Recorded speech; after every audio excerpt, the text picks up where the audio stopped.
changing history, you're changing culture, and you had people, and I'm not talking about the neo-Nazis and the white nationalists, because they should be condemned totally. Abraham Lincoln here is one of the most racist presidents we've had in modern history. We're trotting out and peddling the most racist, sexist, bigoted stereotypes. And their colleagues have distorted the facts. Take the worst thoughts saying, turn them to a game. Take the best thoughts saying, put them on display. Thank you, Mr. Chairman. Excuse me, Hunter. Apparently you're afraid of my words. Hunter Biden is not above the law. We want to send him to the DOJ, and we want to trust the DOJ to do their job. I want my Republican colleagues to give me one thing, that I can go campaign on and say we did. The bill, as I said, codifies one definition of anti-Semitism. A definition that the author says shouldn't be codified. RICO is not a crime. They want to act like they blind. They don't know what this is. These are our national secrets. Looks like in the shitter to me. Leadership of the plans to get them back into chambers. That would have been call number 3 with Speaker Pelosi. You didn't have one call, you didn't have 2 calls, you had 3 calls. So Speaker Pelosi's comments that she didn't speak to were inaccurate. That is correct, sir.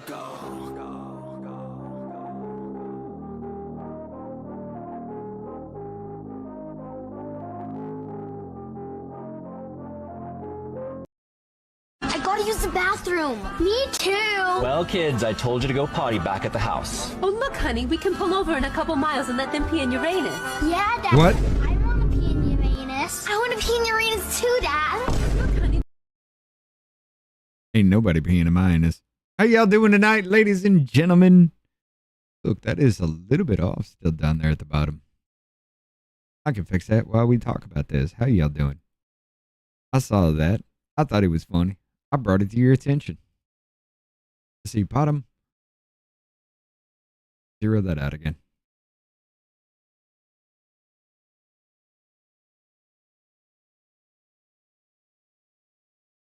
Properties. It's cut down there.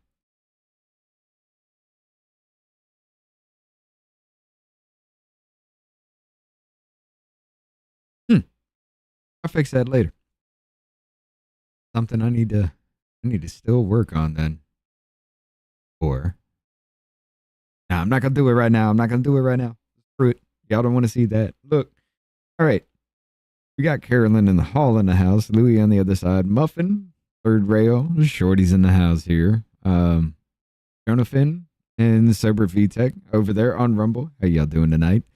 This one's gonna get a little bit stupid. By a little, I mean very, very stupid. Okay, I was listening to this earlier today, heard a little bit while they were going off about the first 2 bills in this. Again, if you've been here before, you've heard these things, you already know how this is going to turn out.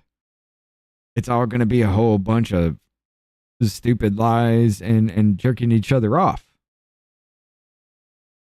Y'all ready for this shit? Because I'm not really ready myself to sit here and listen to this entire thing. But let's do this.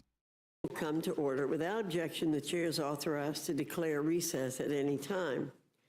Today, the Rules Committee is convening to consider 4 separate measures: H.R. 2483, H.R. 2931, H.R. 2966, what up, Joe? Ken? and H.R. 2987. H.R. 2483, the Support for Patients and Communities Reauthorization Act of 2025, reauthorizes programs that provide for opioid use disorder prevention, treatment, and recovery. This legislation presents us with an opportunity to build upon the program made in 2018 by President Trump, Republicans, and Democrats when the original Support Act was signed into law. Republicans led the creation of a bipartisan coalition in 2018 in support of that legislation. We have no intention of walking away from our record of progress. We can and should pass this legislation so that every American can receive the treatment necessary to help fight his or her battle with addiction. H.R. 2931, the Save SBA from Sanctuary Cities Act of 2025 would require the U.S. Small Business Administration to relocate offices located in jurisdictions that have adopted sanctuary policies, codifying an announcement by Administrator Loeffler in furtherance of 2 of President Trump's executive orders. Sanctuary jurisdictions across the nation aid in the obstruction of federal immigration law enforcement, and the policies of these jurisdictions pose a direct threat to American citizens and communities. I need not remind our colleagues across the aisle of the wave of violent crime caused by illegal aliens just 1 year ago that resulted in countless deaths of Americans that could have been prevented. Miss Fox Under is a this librarian. Yes. legislation, if an SBA office is currently within a city that is the sanctuary That woman is well jurisdiction, into her 80s. it will be relocated think. to another area within that same state. H.R. 2966, the American Entrepreneur's First Act of 2025, protects hardworking taxpayers by ensuring that lawful, eligible applicants are the only ones who can access programs that are administered by the Small June Business 29, Administration. 1943. Let me make 2 things crystal clear. Non-citizens shouldn't be afforded Yeah, she's in her loans and 80s. financing 82. backed by American taxpayers. Illegal aliens do not 81. deserve the public benefit at the expense of lawful residents. You are right, ma'am. H.R. 2966 requires the submission of the date of birth for each individual applicant or business owner, certification that each applicant is a U.S. citizen, U.S. national, or lawful permanent resident, or, in the case of businesses, that 100% of owners meet these criteria. Disclosure of alien registration. I don't know. numbers for This woman lawful is still, permanent she's still residents very and active for 80. certification that no direct or She's getting indirect old as business shit. owner One wrong move and is she's gone. You an, are right. quote, But mentally, she's still kind of there. ineligible person, end quote, including asylees, refugees, visa holders, DACA recipients, Oop, Shorty's or over there on the Romo side. undocumented individuals. H.R. 2966 is a common sense piece of legislation that should not even merit controversy or opposition. H.R. 2987, the capping excessive awarding of SBLC Entrance Act of 2025, amends the Small Business Act to require a limit on the number of small business lending companies. This legislation constitutes a rightful overdue fix to a wrong-headed change by the Biden-Harris administration that was born out of its own woke agenda. Unlike certified depository institutions whose primary regulator is the Federal Reserve, SBLCs are primarily regulated by the SBA and are not subject to the same safety and soundness regulations. The SBA's regulatory resources are limited, and its ability to regulate the existing SBLCs was already in question before this change. But the Biden-Harris administration decided that there should be no upper limit with respect to the amount of SBLCs in operation.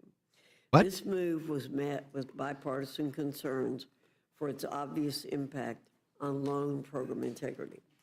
This legislation So there was no limit to how many you could. Small Business Administration to authorizing not more than 16 small business lending companies that are not nonprofit entities to make loans under Section 7 of the Small Business Act at any time. Democrats need to abandon this reckless policy making. By the way, guys, these small business loans and everything that they're talking about is kind of you're like check and go shit. And restore the Payday SBA advance loan loans, things like program that. to the framework that was And there already is some working. that just like a Anything small less loan will for cost our actual constituents who businesses. truly benefit from this program by limiting their future access to loans as the integrity of oversight suffers. As always, I'll happily invite our Democrat colleagues to join us in voting in favor of this slate of 4 bills. With that, I look forward to today's discussion. Now yield to Ranking Member Mr. McGovern for any comments he wishes to make. Well, thank you, Madam Chair. And I want to begin by condemning, in the strongest possible terms, the appalling act of anti-Semitic violence that happened in Boulder, Colorado over the weekend, which happens to be in our colleague Mr. Negus's district. Let's be clear. Anti-Semitism is vile, it is wrong, and it has absolutely no place in America. And that was the monster that you helped create, though, McGovern. Targeting peaceful protesters for exercising their First Amendment rights flies in the face of everything this country is supposed to stand for. My heart is with the victims, their families, and everyone impacted by these cowardly acts of hate. And now, turning to the matter at hand.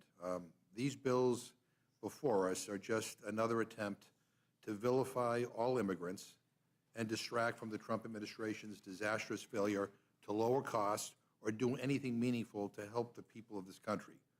By vilifying all immigrants, vilifying all immigrants doesn't make us safer, Madam Chair. In fact, it makes us less safe.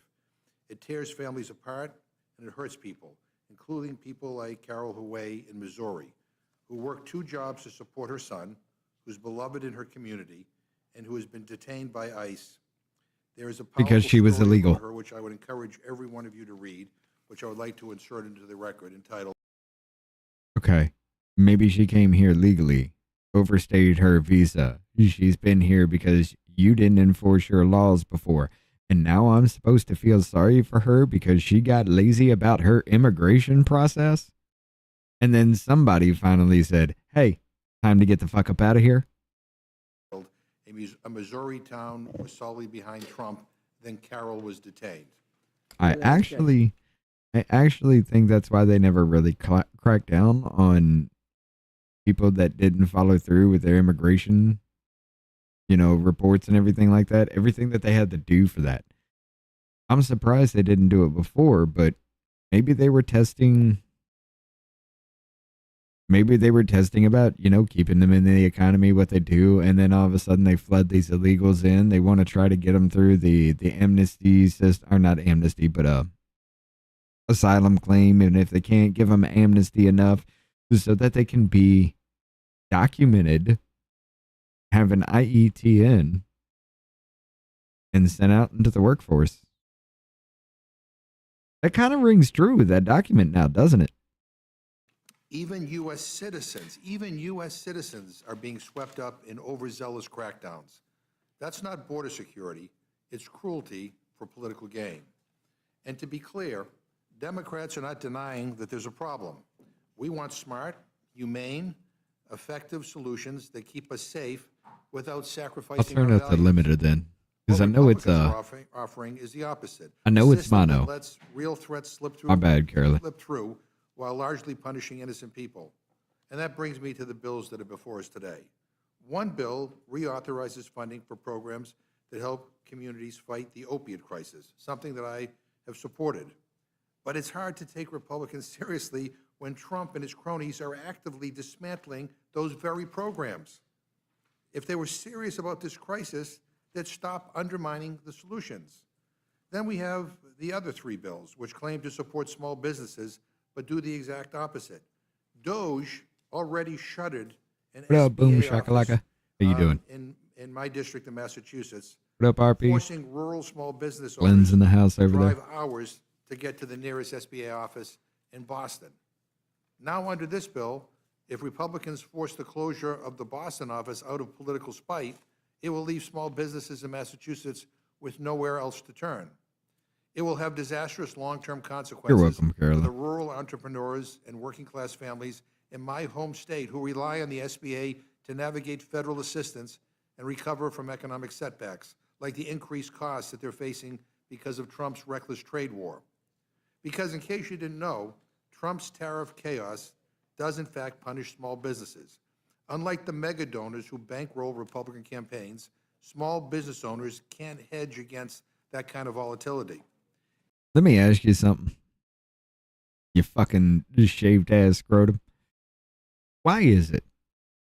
Why is it that my gas prices are starting to come down now? Why is it my food prices are starting to come down now? Why is it the cost of me being able to live is starting to come down now? Why is it that an actual inflation has dropped dramatically so far? Why is it that everything that is going on in this market, oh my God, everybody's dying. Millions are fucking dying in the streets. Just look at them drop dead. Why is it that I'm starting to be able to breathe again? If these trade wars were so bad, these tariffs and everything that you were crying about, why is it that I feel like there's more money in my pocket at the end of every fucking week? Even though it's minuscule still at this point, I still have noticed I have a couple more dollars than I normally wouldn't fucking have left over after every week now. Fuck me, right? Every time Trump throws another tantrum on trade, Republicans are tossing small businesses into a tailspin with no warning, no help, and frankly, no concern. But maybe that's the point. Republicans aren't governing to help regular people. They're governing to protect the powerful and How you punish doing, the KB? vulnerable. Look no further than the GOP tax scam House Republicans jammed through the House last month. On the recent pay-for-play pardons handed out to Trump loyalists, people who paid up or praised him. The Republicans' message is clear. If you're People who paid up, you're talking about the billions upon billions of dollars that he brought home from other governments that were investing into the manufacturing buildup of this country? Is that the billionaire play you're going with, or is it the Elon Musk shit that you wanna bring up with billionaires and all that because of the EVs that I'm sorry were ordered under Biden, and Tesla was the only company that could do that, so Tesla got that under Biden, and then you try to say, oh look, Trump's doing it, he's buying these are coming up right here under. No, fuck you. Straight up go fuck yourself. If that's the billionaires you're talking about, these motherfuckers are giving us money so that we invest into it. That way we can actually return their investment with the products we create. It's a loan. It's an investment into a company, into something that we will create that will benefit them.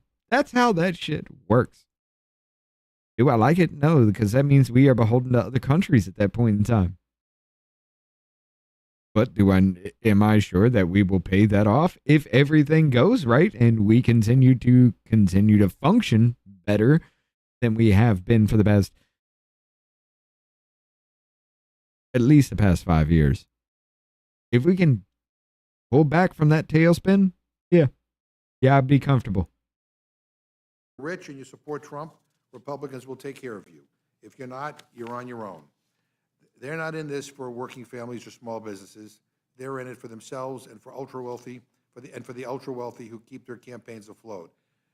Madam Chair, I You think mean it's like disgraceful, your and I shit? think That the was American projection people as deserve fuck, better. motherfucker. With that, I welcome our witnesses and look forward to their testimony. I yield back. Thank you. I thank you, Mr. McGovern, for mentioning the horrific attack in Colorado. I had issued several statements on it, which is why I did not begin with it. But I thank you for bringing it up today, and we'll say something to Mr. Neguse when he's here. I do have a quick word of personal privilege. I recognize the father of Patrick on our majority staff, Mr. Peter Engelhardt, who's got here the link with here. us All right. from Dripping Springs, Texas. We want you to know, Mr. Engelhardt, that Patrick's doing a fantastic job of staffing the committee, and you should be very, very proud of him. So I'd like the record to reflect that. Thank you for being here. Madam Chairman, I would just like to welcome him from my home district and my hometown. So, thank you.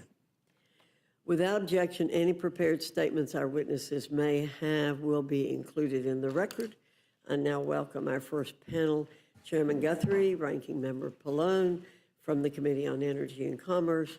Your full statement will be submitted for the record, and we ask you summarize your statement in 5 minutes. Chairman Guthrie, I welcome your testimony. Thank you, Madam Chair, and thank you, Ranking Member McGovern, and identify with both of your comments on what happened in Colorado. That is just absolutely tragic and unbelievable that goes on this day, and just sad. Sorry that we're dealing with that. It's just awful for so many of our fellow Americans who don't deserve it. So on dealing with, are we here to help the most vulnerable in our society? I think this bill before us does. And you mentioned that it was a bipartisan bill, worked bipartisan. Matter of fact, the text before us today was actually included in the end of last year's bill. It was agreed upon, and the text of this bill was agreed upon in the four corners as it came to the end of the year bill, which obviously didn't pass. But that's why we're here today, because for far too long, Americans have witnessed the unprecedented rise in drug overdoses. I don't blame you. And substance use disorders, creating an imminent need for prevention, treatment, and recovery Lauren? How you doing? Services. The opioid epidemic and its associated overdose deaths have ravaged communities across the country. According to the most recent data, the CDC, approximately 87,000 Americans have died due to overdoses from September 2023 to October 2024. My home state of Kentucky saw close to 2,000 overdose deaths in 2023. While these numbers represent a slight and a welcome decline in overdose deaths, we must remember that we still have these deaths, and each number represents somebody's family member, a friend, or a neighbor, and all of us have been touched in some way. And I'm hopeful these numbers continue to decline and our communities receive a much-needed respite from an epidemic that has gone on for decades. This decline in overdose rates is a result of the significant investments we made in treatment and recovery. The work we have done in the previous Congress, as I reiterate, is bipartisan, that we are reauthorizing today is vital to ensure these overdose rates continue to decline. I'm grateful to be here today to discuss H.R. 2483. The strongest? I'm going to let it slide. Just because you were talking in the chat. The Support for Patients and Communities Reauthorization Act of 2025, and how this legislation builds off the important work established by the original Support Act, which was signed into law by President Trump in 2018. We're reauthorizing key public health programs focused on prevention, treatment, and recovery for patients with substance use disorder. The Support Act continues to supply resources for individuals and families impacted by fetal alcohol spectrum disorder, promotes state choice and prescription drug monitoring programs, and allows for educational opportunities regarding the unique dangers of fentanyl-contaminated drugs.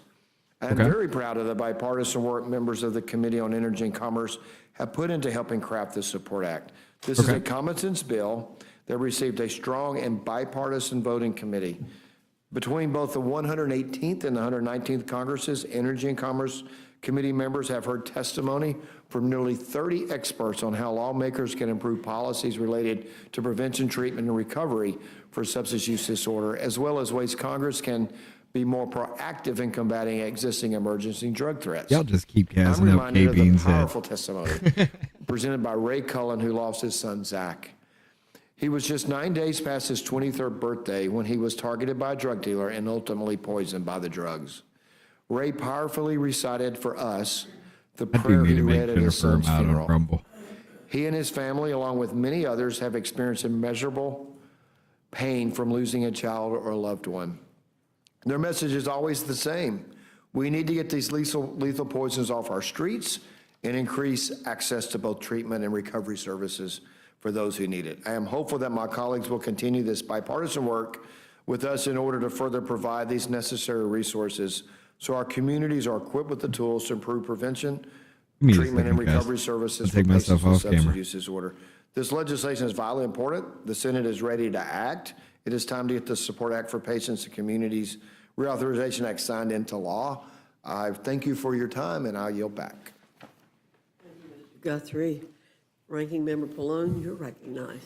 Thank you, Madam Chair, and Ranking Member McGovern, members of the Rules Committee. The Support Act passed last Congress with strong bipartisan support. It even passed on suspension. But it's coming up this week under a rule because a lot has changed since last year. We have a new administration, and the Trump administration is attacking mental health and substance use response efforts on every front. Republicans want to move forward with this legislation. At the same time, they are silently standing by as the Trump administration dismantles SAMHSA, the very agency that is responsible for carrying out the programs that the Support Act reauthorizes. In the past few months, the Trump administration has completely eroded the mental health and substance use treatment landscape as we know it. It has fired hundreds of workers at SAMHSA, including key senior officials such as the directors of the centers focused on mental health and substance abuse treatment. It has eliminated entire offices authorized in statute that are responsible for collecting data on mental health and substance use and helping people locate treatment services. Eliminating these offices will only make it harder for people seeking treatment to find care. The Trump administration is also eliminating SAMHSA altogether. I'll turn the filter up without congressional a little more for you authorization. guys. It will be combined with other agencies that the Trump But it's only administration coming doesn't out of care one about speaker. under the banner of a larger Make American Health Again office. And these critical programs to treat mental Make American Health Again office. Look, even that woman behind him is like, what the fuck did you just say to me? Like, that's a thing? And dude behind him's like, bitch, that ain't it.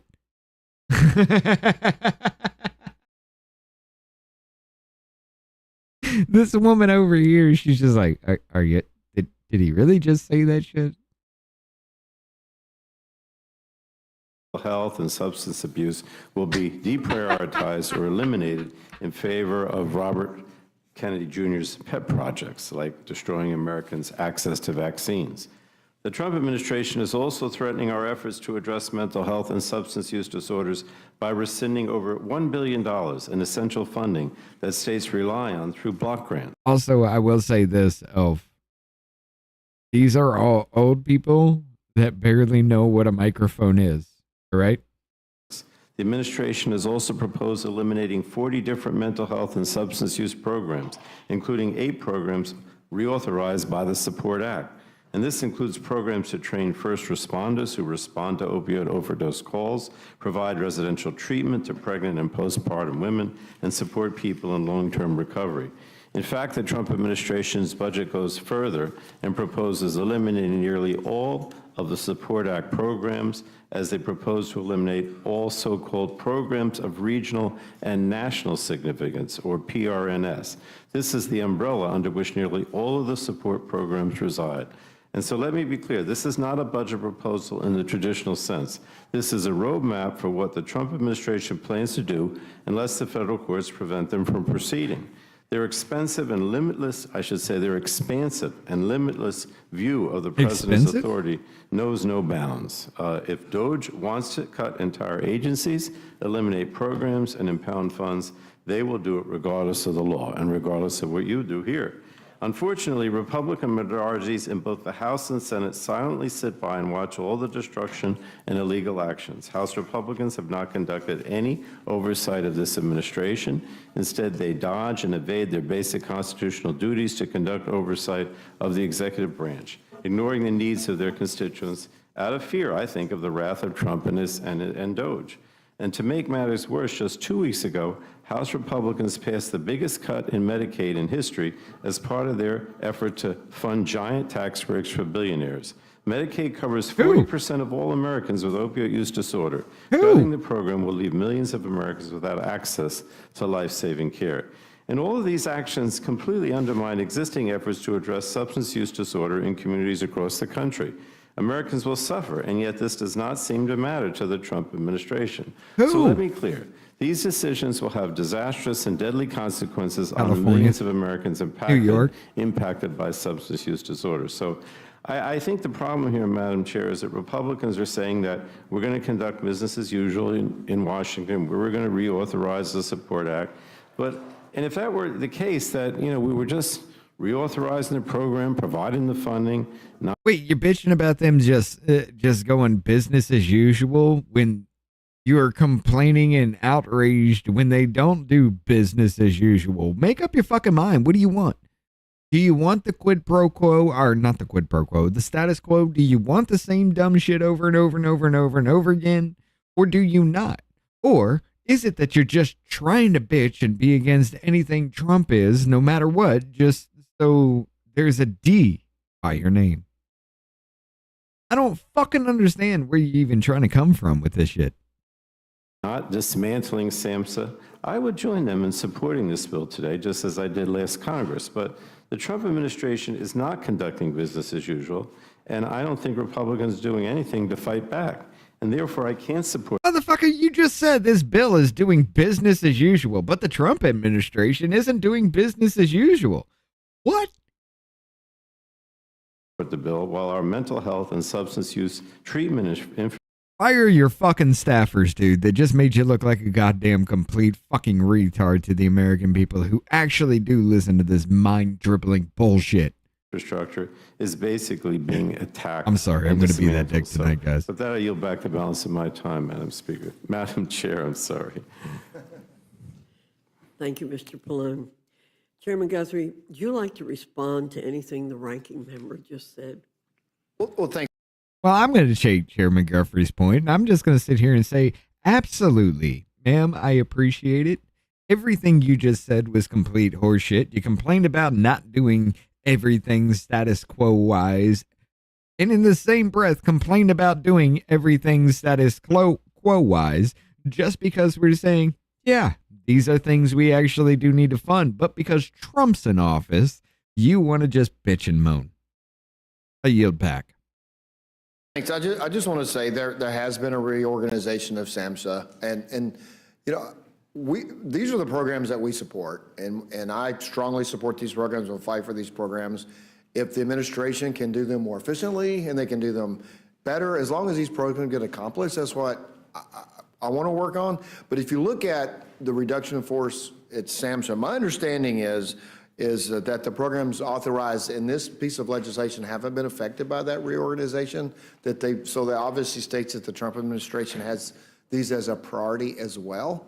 And so I want to get this support and fight for these programs and make sure they're successful.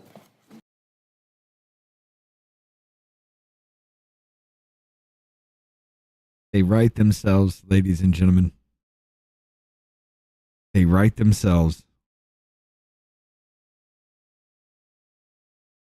Mr. Bean has been found. He is right above the ice water thing here, this picture, that makes him look like Mr. Bean had sex with the Kool-Aid Man.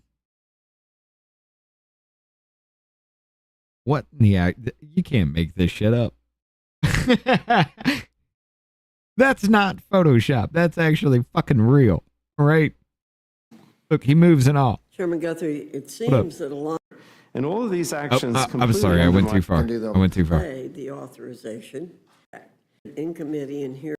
Get this support and has these as a priority as Look, well. Motherfucker moves. And so I want to get this support and fight for these programs and make sure they're successful. Chairman Guthrie, it seems that a lot of the amendments that were submitted in committee and here at Rules conditions the implementation of the act. In effect, this would inevitably delay the authorization, which belies the other views expressed that this federal support is so critical. If I could just summarize the self-defeating logic of some of these amendments. He looks like a test They tube believe person. the Trump administration won't follow the law, but then they want the Trump administration to certify they will obey the law. And they want President Trump to sign the law that they... I'm sorry, I got to pause that. Muffin, that was great. Muffin says so he's got Kool-Aids, not the bad AIDS. That was fucking great. That was great. I did not expect that. believe Blue he AIDS. won't obey.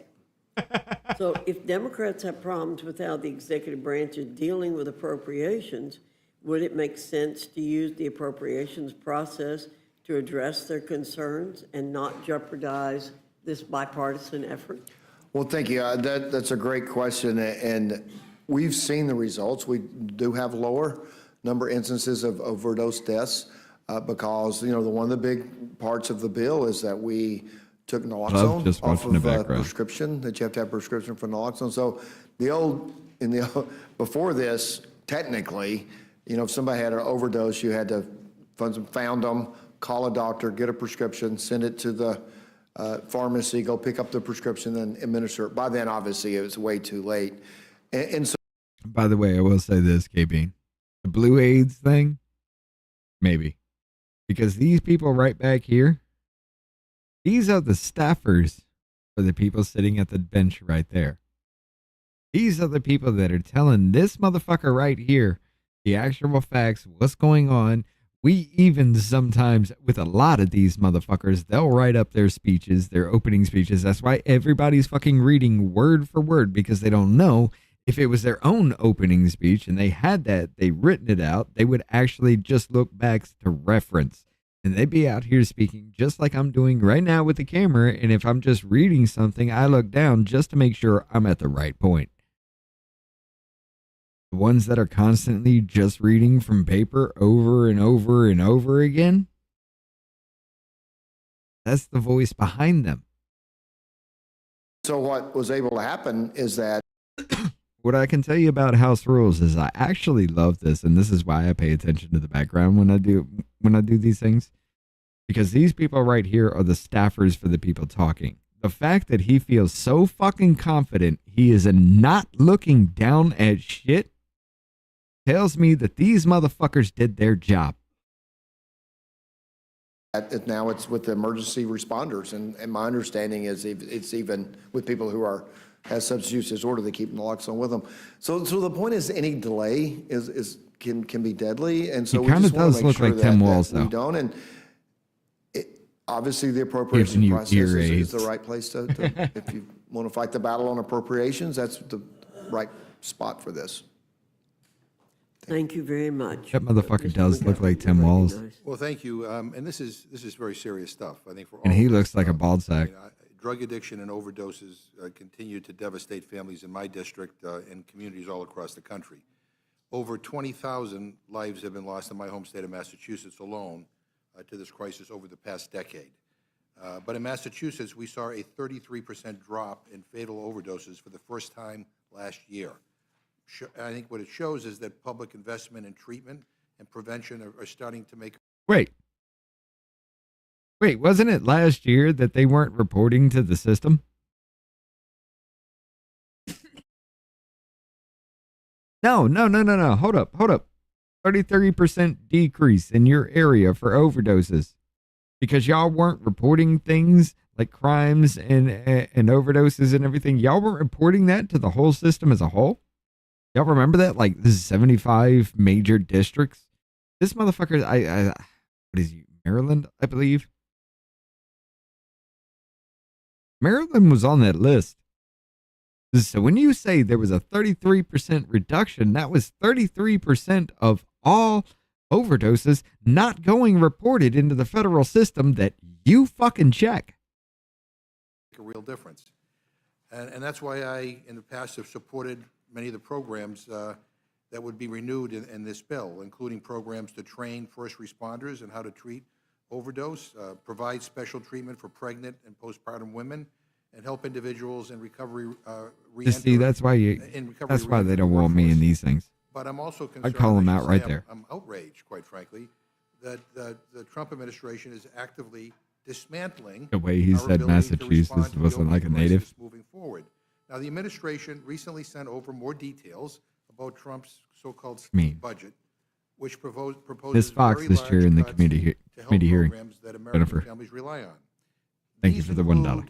Eliminating programs of regional and national significance at the Substance Abuse and Mental Health Services Administration, or SAMHSA, which encompass nearly all of the programs Virginia aimed Fox. at substance use and mental health, including the ones in the bill before us today. And so, Chairman Guthrie, I mean, do you agree with President Trump that Congress should eliminate funding for these programs? And are you aware that many of the programs reauthorized under the Support Act are the ones that the Trump budget requests want to eliminate, such as support for first responders and pregnant and postpartum care for women? Well, I understand that the budget, the executive proposed budget is always a starting point, and I support these programs, and so I'm going to fight for these programs. And what up, Stephen? as put this forward to the appropriations process, because I think these are important to have. But I'm understanding that when they did the RIF and the reduction in force in SAMHSA, these programs weren't effective. So I think these are priority for these to have in the programs. My understanding, they're taking. That's not my understanding of Oh, Joe's been here for a minute. Okay. Sent up to the Hill. And I mean, doesn't it concern you that these programs are on the chopping block? And what's the point of reauthorizing programs if the administration is going to arbitrarily cut them? Well, I think that it's our job to reauthorize the programs and have them in law. And my understanding of what they want to do is not eliminate the programs, just move them into a streamlined process. I mean, wasn't that what I was advocating for? You don't need USAID to do everything that these other departments can fucking do. And hey, when mass fucking layoffs and firings happen, the people whip up into shape and they start doing shit. Isn't that amazing how that happens, McGovern? I love this fucking freeze frame right here because he looks like he's stroking out like right there. And we don't have into the details of what the streamlined process looks like. And by the way, I thought the way it's supposed to work is if Congress passes laws and appropriates money, the administration needs to. I thought you understood how a microphone works since you like to scream into it a lot. Why the fuck are you so far away? To follow those laws and to spend that money and not make these arbitrary, cuts. I mean, you introduced a bill, I think, on March 9th, 2023, called the Comprehensive Opiate Recovery Centers Reauthorization Act of 2023. Am I correct? Right. Right. I mean, are you aware that the president's budget request proposes to eliminate funding for that program? Well, my understanding is they're moving it into another account where they streamline all these programs into one specific account. Yeah. All the other bullshit accounts that need a fuck ton of more paperwork for everybody to go through. If you want to do any real fucking auditing, like the Pentagon has never passed. If you want to do that, it'd be easier that other fucking departments that can and should handle that actually can and should handle that. What part of that doesn't make sense to any motherfucker? There is no reason that 50,000 people should do the job of 1,000. Maybe, okay, as the country, maybe 10,000. I'll give it that. How about that? 50,000 people doing the job of 10,000 people who are worth the fuck and worth the pay. The AHA account. Cohen, do you have a... Yeah, let me just, I don't want to speak too long, but I just want to explain, for all of you understand, I'm not one of these people who thinks that we shouldn't work with the Republicans and work with the chairman if we can accomplish a goal. I don't come here and say we should support the Support Act. We should oppose the Support Act if I thought that was something happening here that was actually positive. But I don't think that's true here, right? In other words, look at this. The Support Act reauthorizes the SAMHSA programs. You have an administration that's saying we're going to get rid of SAMHSA altogether. We're going to put it in this new administration for a healthy America. Wait.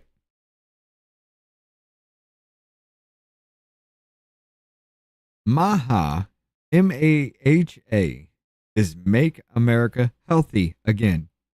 Not whatever the fuck you said it was before that everybody looked at you, even your own fucking staff members looked at you like you were retarded with that one.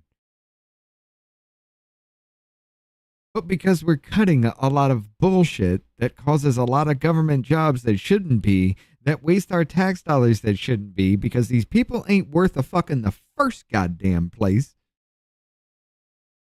you're going to sit there and tell me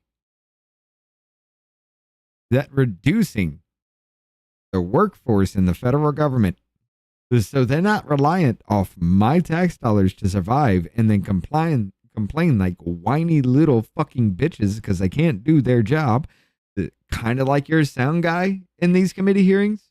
Why are you running mono in this shit? Shouldn't you have somebody in the back end fixing up all that shit? You guys should have shit in reserve just for this situation, just for things like this. If this is going to be a thing, you want to sit there and complain about all that shit? How about you fix this simple fucking issue within this stream to where it's not mono for every goddamn House rules hearing? And then we'll fucking talk. If you can't figure that shit out, or your staffers or the technical crew, if they can't figure that shit out, there ain't no goddamn reason why I need to be paying them 6, 7, 8 figures a fucking year. Is that too much to ask? I guarantee you, pay me a day or two, I'd have all this shit worked out. Do not touch any of these switches. If motherfuckers can't hear them, it's because they're too goddamn old to know what a microphone is and how it fucking works. That's their problem, not mine. Don't touch shit. I don't believe looking at that it actually is going to keep SAMHSA effective, right? Then you have $1 billion in rescissions that have already been out there, money that's already been obligated for all these treatment programs and education programs in the country, right? Then there's that. Then you have a Exactly, budget now Jonah. that eliminates almost every one of the programs under the Support Act that this is what the administration is proposing. And I could go on and on. The point is, why are we reauthorizing this bill when everything that we're reauthorizing is going to be gone? And the simple answer is, in my opinion, because they want to show that they still support these things. And No, it's because it opens up access to go further, deeper into the actual system to do these things, because trimming off the little fucking edges of the fat ain't enough. I mean, the debt clock right there above the fucking chat shows it. We're about to push $37 trillion fucking dollars, and he's saying, why should we reauthorize this bill so the government can have control over all this shit when you're already cutting out all the little programs that they're supposed to support? What is the whole point of that? So we can go deeper the fuck back. That's how that works, you asshole. You know that, but you think we're too stupid for this. Maybe the chairman does, but it doesn't matter because they're going to all be gone. So I think we have to say, let's not act as if we're supporting this at the same time that all these things are being eliminated that are meaningful in a real sense. Yeah, I'm all for working in a bipartisan way. We have in the past, and we've actually, authorized. Right? But I would ask this question of every single Democrat there. Okay, cool. If these things are being cut anyway, and we've reauthorized that, wouldn't the money just recirculate? Because it's being cut, it's being rerouted back into the whole pool of whatever the fuck is going on. I don't care how y'all fucking do it. Even if you keep the same amount of money, you just pump more into that kind of situation of whatever the fuck they have left in that. I don't care how you want to divvy that shit the fuck up. That's beyond me. That's not my fucking fight. That's appropriations. What I will say is this. If they're gonna go the fuck away anyway, what is the fucking problem? Because not a goddamn dime has been spent because they're dead. Why? Why is this your fucking argument? Many of these programs. And I'm here to tell you that, that has helped in my home state of Massachusetts. As I began, I said that we saw a 33% drop in fatal overdoses for the first time last year. That wasn't by accident. It was because you weren't reporting. Support that actually made a real difference and saved lives.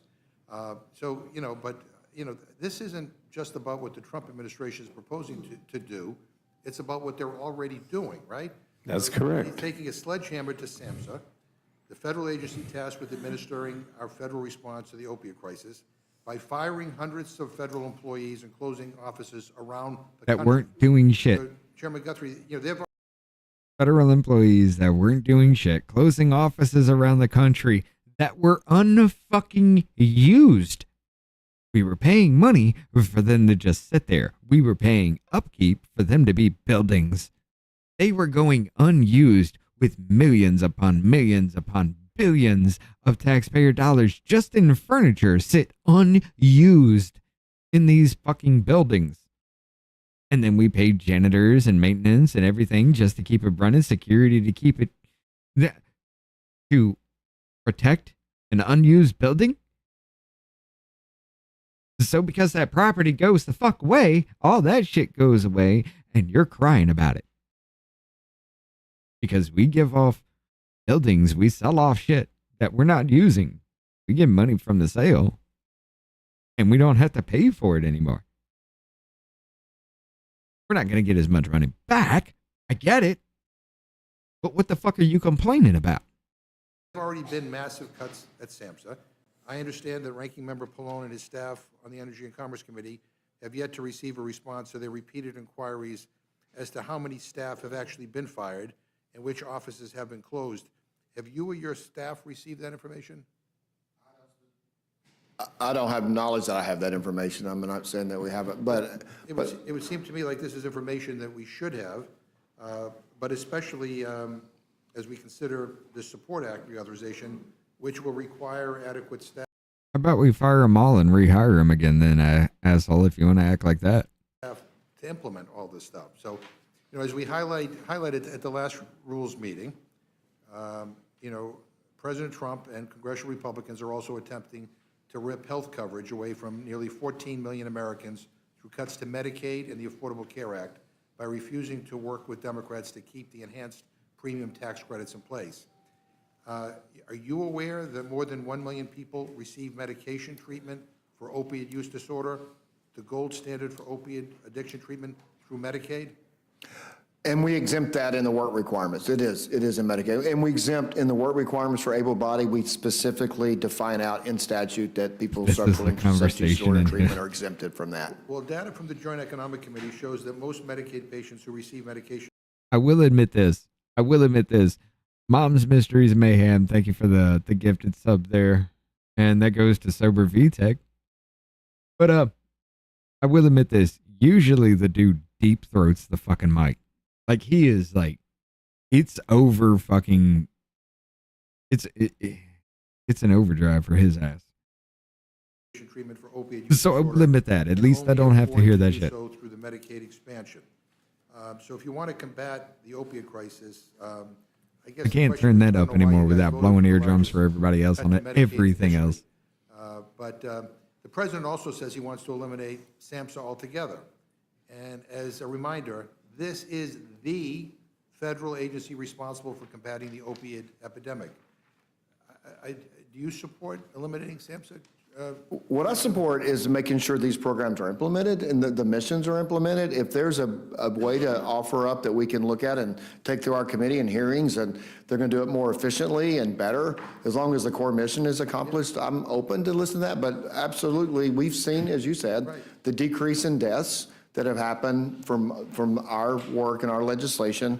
I'm open to how it gets delivered, but I want to make sure it's delivered. Well, with all due respect to the people who are currently in the White House, I mean, I think I would feel a lot better if I had the details about, if they're going to streamline or they're going to transition programs, exactly how it's all going to work before we do this. I mean, the president mentions the new administration for a healthy America. I mean, don't you think that our nation's mental health and substance abuse issues are serious enough to merit the focus, of an independent agency like SAMHSA? I mean, I'm just worried that you start spreading this stuff out all around the place, and there's not a primary focus, and then you end up, things start falling through the cracks. Look, at people watching at home may be wondering why there would be any controversy surrounding Support Act programs, given it has historically been a bipartisan issue. And my final question to Mr. Pallone is, I mean, can you explain what has changed since the House passed a similar version of this bill in 2023? And why wasn't this signed into law at the end of last year as part of the bipartisan bicameral health package? Well, the problem was we had a bipartisan agreement in the end of the year appropriation omnibus. And Your mic's off, fuck ass. Ready to pass it, having the debate, when Elon Musk got up and said, oh no, we're not doing this. And He's going Elon Musk now. And then literally after he did the tweet, while we were on the floor, everyone said, oh no, we're not supporting this anymore. We're going to go and take all these, not only the Support Act, but I don't know, maybe 40, 50 other bills, many of which were healthcare oriented, out of the bill. And that's what they did. I mean, the other thing I wanted to say, if I could, Mr. McGovern, is that, you talked about how... You're crying because the Department of Government Efficiency, which was rebranding of U.S. Digital Services, went in there and found a whole bunch of shit, like properties we were owned or leasing or renting with millions upon millions of fucking dollars spent in furniture and nobody occupying these buildings? Tons of buildings like that.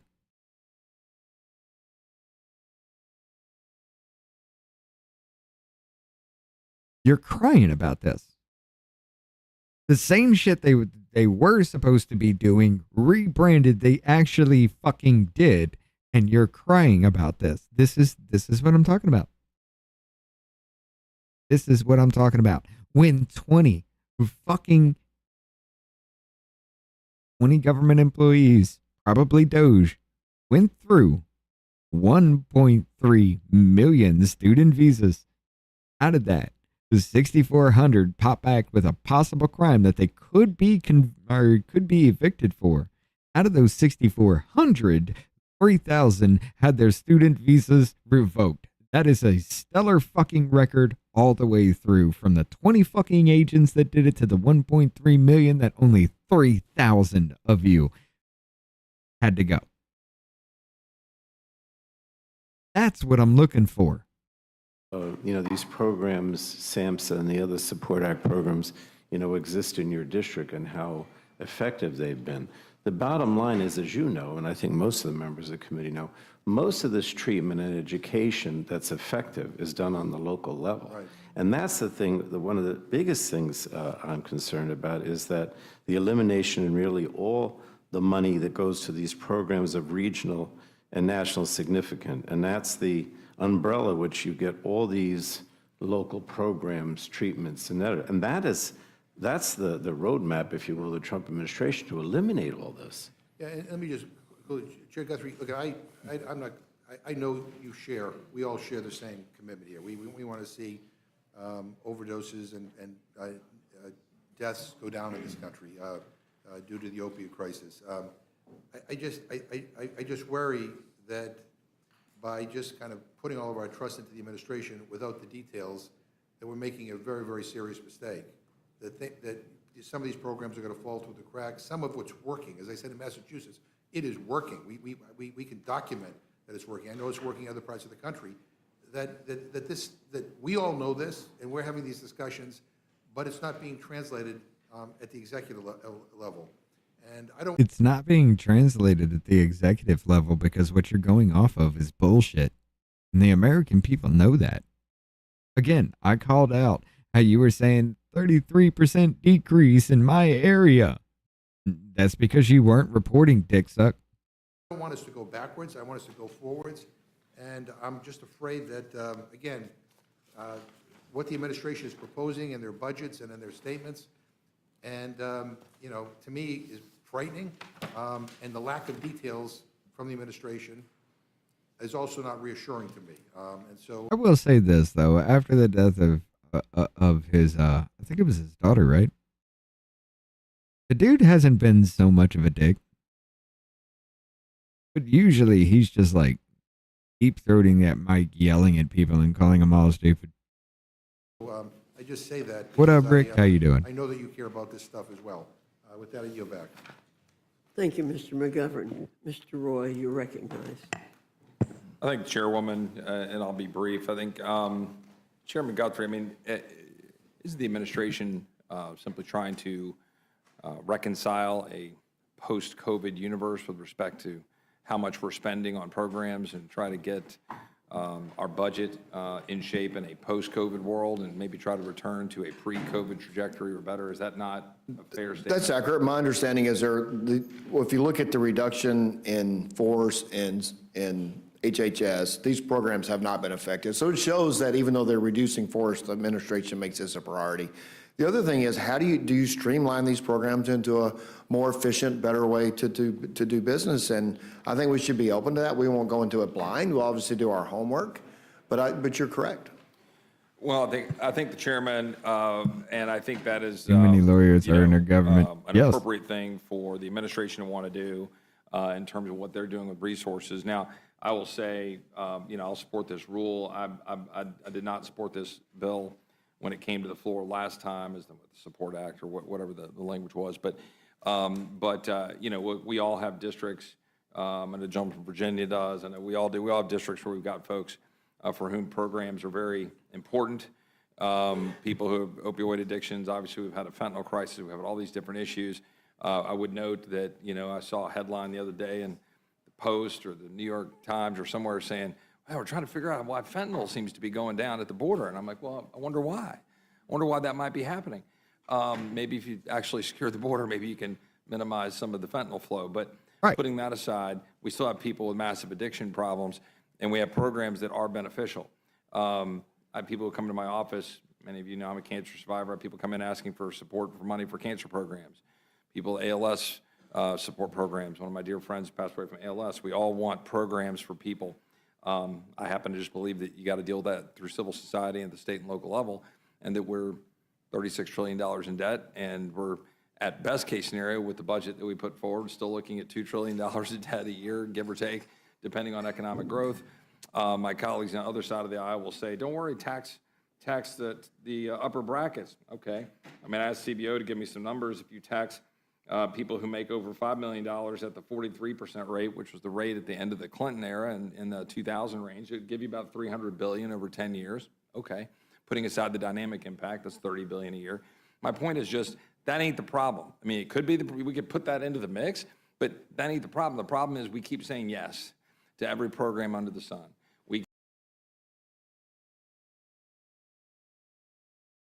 That's why I like the man. He says it, he calls it, and he calls out both fucking sides. That's why I like him. May not agree with every bit of it, but he just fucking nailed it.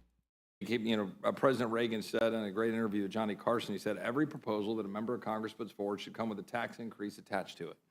Because we should have to say, we're going to be spending X, and so maybe we need to figure out what the revenue stream is going to be for X. So as much as the program might be laudatory, I'll not be supporting the bill on the floor. I'll support the rule, of course, because it's something that the majority wants to move forward with. But I just believe we've got to be serious and not pretending that authorizations don't ultimately end up in appropriations. Because whenever we authorize programs, we end up appropriating for the programs. And the administration was correct to send up the restrictions and the reductions in spending on the non-defense side that they sent up in their budget. I think we've got to get serious about constraining the size and scope of government. So I'll just note that, and I'll yield back to the chairwoman. Thank you, Mr. Roy. Ms. Scanlon, you're recognized. Thank you. I think we have to thank our colleague for his refreshing candor that he's not interested in supporting SAMHSA and the opioid treatment programs, or apparently some of the other disease programs that the federal government has supported over time. Look, there isn't a single district in this country, and probably very few families, who haven't been impacted by the opioid crisis. I mean, that's something that you helped push, though, Scanlon. It's been heartening to see that we've been able to make some progress over the last decade or so in forms of treatment, in rolling out treatments in our communities, to get people the help they need to overcome addiction. Because you can't just do this from the supply side. You have to address the demand side, the people who have the addiction. So agencies in my community like Mental Health Partnerships, SPIN, and Horizon House have been instrumental in helping people in our region receive treatment and succeed in recovery. And as Ranking Member Pallone noted, under different circumstances, H.R. 2483 would pass as a suspension bill, one that has bipartisan supermajority support in the House, and not one that has to come to the Rules Committee. But here we are, and it's important to understand why that is. This bill cannot measurably reduce opioid addiction so long as we don't have See how she's always looking to fuck down? And the agencies able to provide that support to our local communities. And so long as our Republican colleagues fail to stand up to the Trump administration's actions, which are undermining the very programs She at least that knows address what it's talking substance about. use disorder. You can't claim to support efforts to address mental health and substance use disorders while turning a blind eye to the gutting of the federal programs that address those agencies. You can't earnestly say you want to help people struggling with addiction, but be silent when DOJ fires nearly half the staff at SAMHSA, which leads those efforts. You can't be silent as the White House illegally rescinds over $1 billion. Ma'am, you were just talking about You can't address supply without addressing demand. You're addressing the supply and nothing about demand. Because if people felt better, if people's lives were better, if their situations were better, less people tend to be on drugs. $1 billion in federal funding to support state and local behavioral health programs that treat substance use disorder. Still, Now, again, I mean, I know that there are members of the Republican you're conference trying who to really talk about care the effect helping instead people of the with cause addiction. that you were talking about. But you can't be taken seriously as long as you turn a blind eye to the gutting of the programs that are going to help us do that. You can't have it both ways. So right now, while we discuss this bill, the president's proposed budget would cut funding for the Department of Health and Human Services, which leads our national What up, Deluxe? addiction relief Thank you for the efforts by 5. 25%. What's up, y'all? Finally And made it to the show. We're specifically, doing a the committee White hearing House is tonight, brother. proposing to cut $1 billion Sorry. for SAMHSA. Sorry, it's mono. And these motherfuckers, it's in mono audio. I've been raging the fuck out about that. And these motherfuckers just don't know how microphones work. So we're just going to have to deal with it. Substance Abuse and Mental Health Services Administration, the very agency tasked with carrying out many of the provisions authorized by this bill.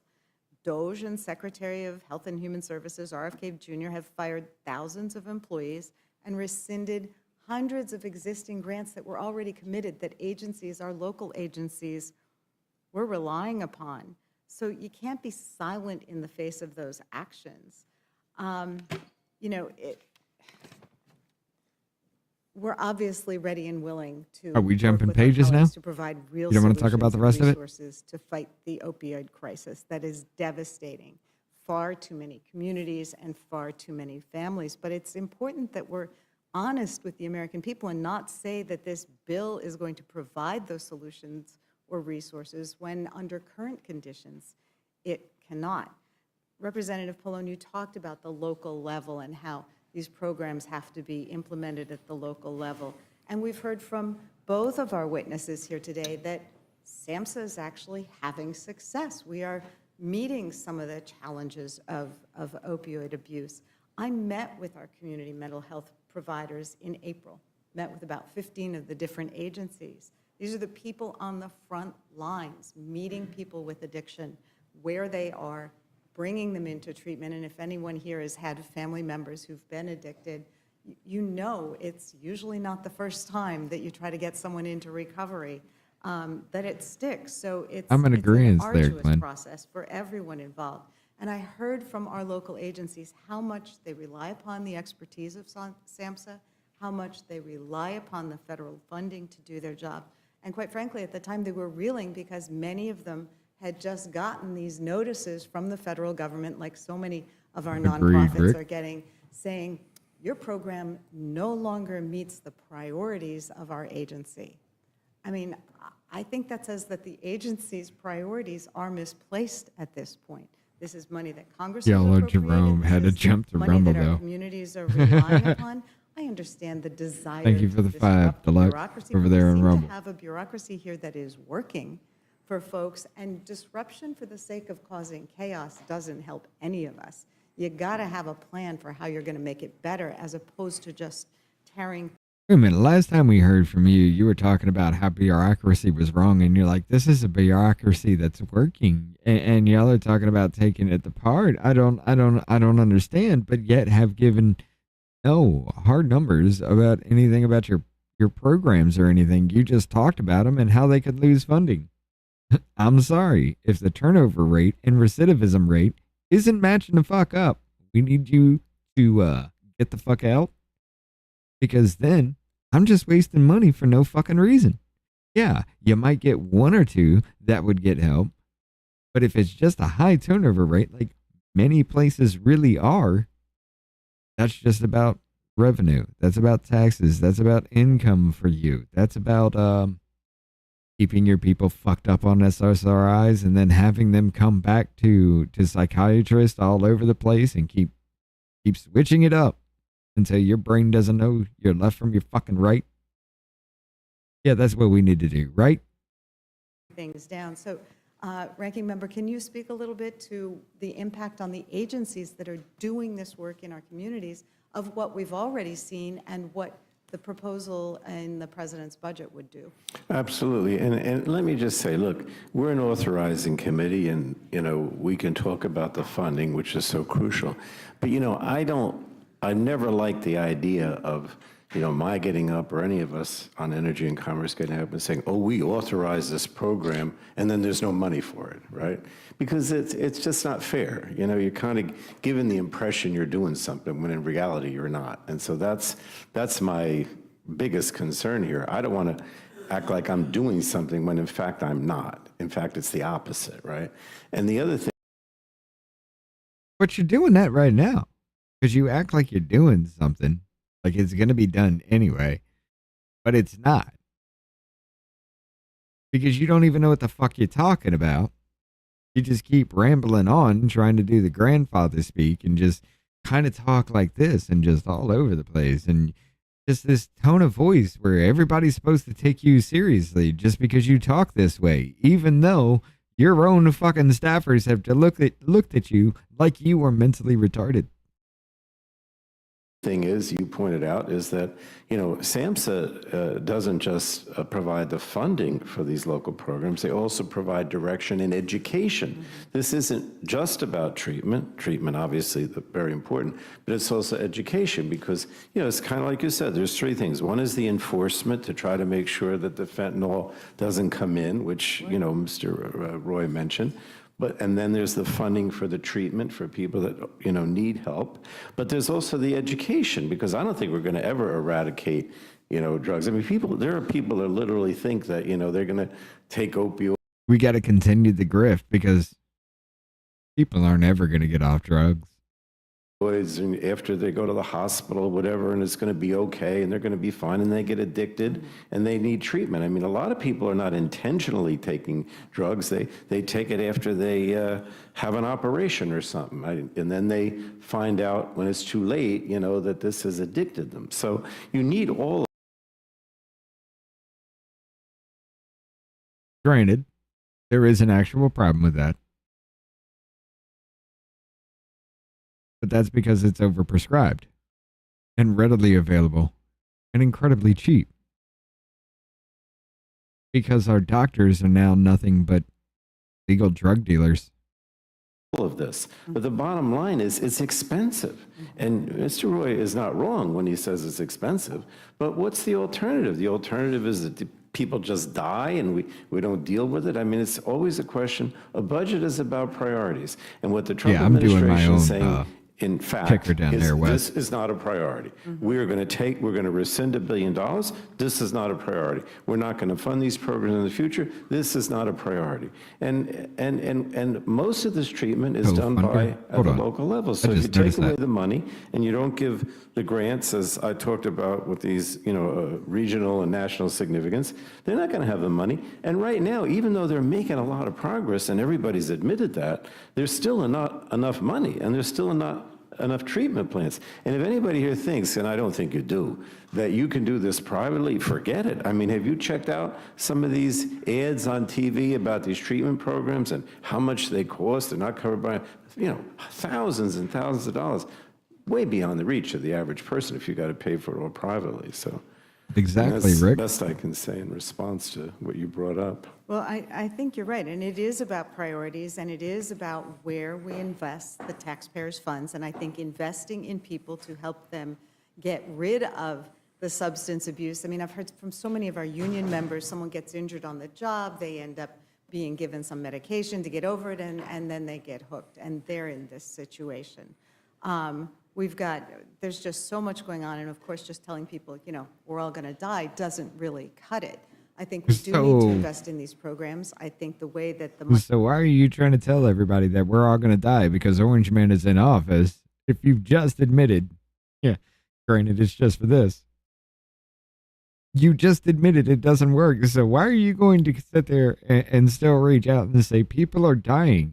Like your opening statement. Oh my God, these people, they're going to lose their funding. What are you going to do about these people? These people are going to die.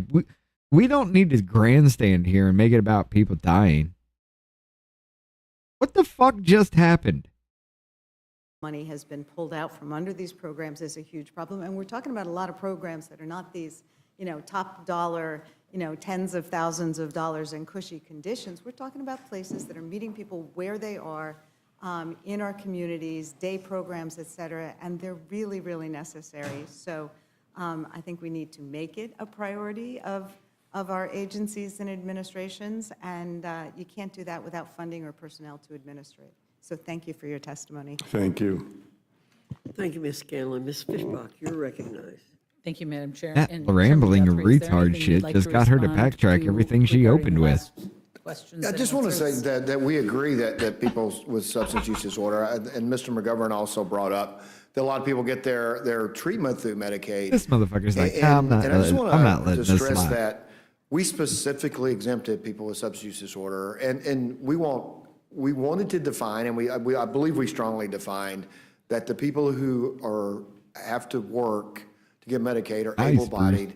And we we went back and forth to try to get the language right, because we want to make sure it was correct, the term medically frail, because somebody came to my office, and what if somebody gets diagnosed with cancer in the work requirements, and said, well, medically frail, we've got all this in. So we put those in there, but we I don't want to use specifically AI put created substance use shit, though. disorder, because we don't want anybody in the future to say, well, that's why not we medically use frail, no- that's a decision that people make, or people. That's why we use an effects as the audio behind it, because it's an actual person. He's pretty fucking good. He's got some good songs out there.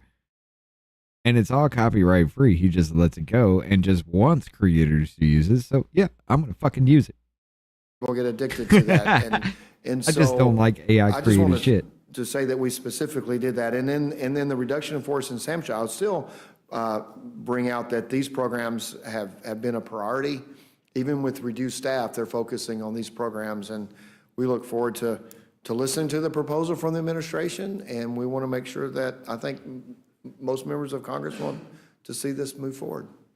And just as a side note, I appreciate the work you did on the reconciliation bill. I mean, I know that, yes, what was it, 22 hours?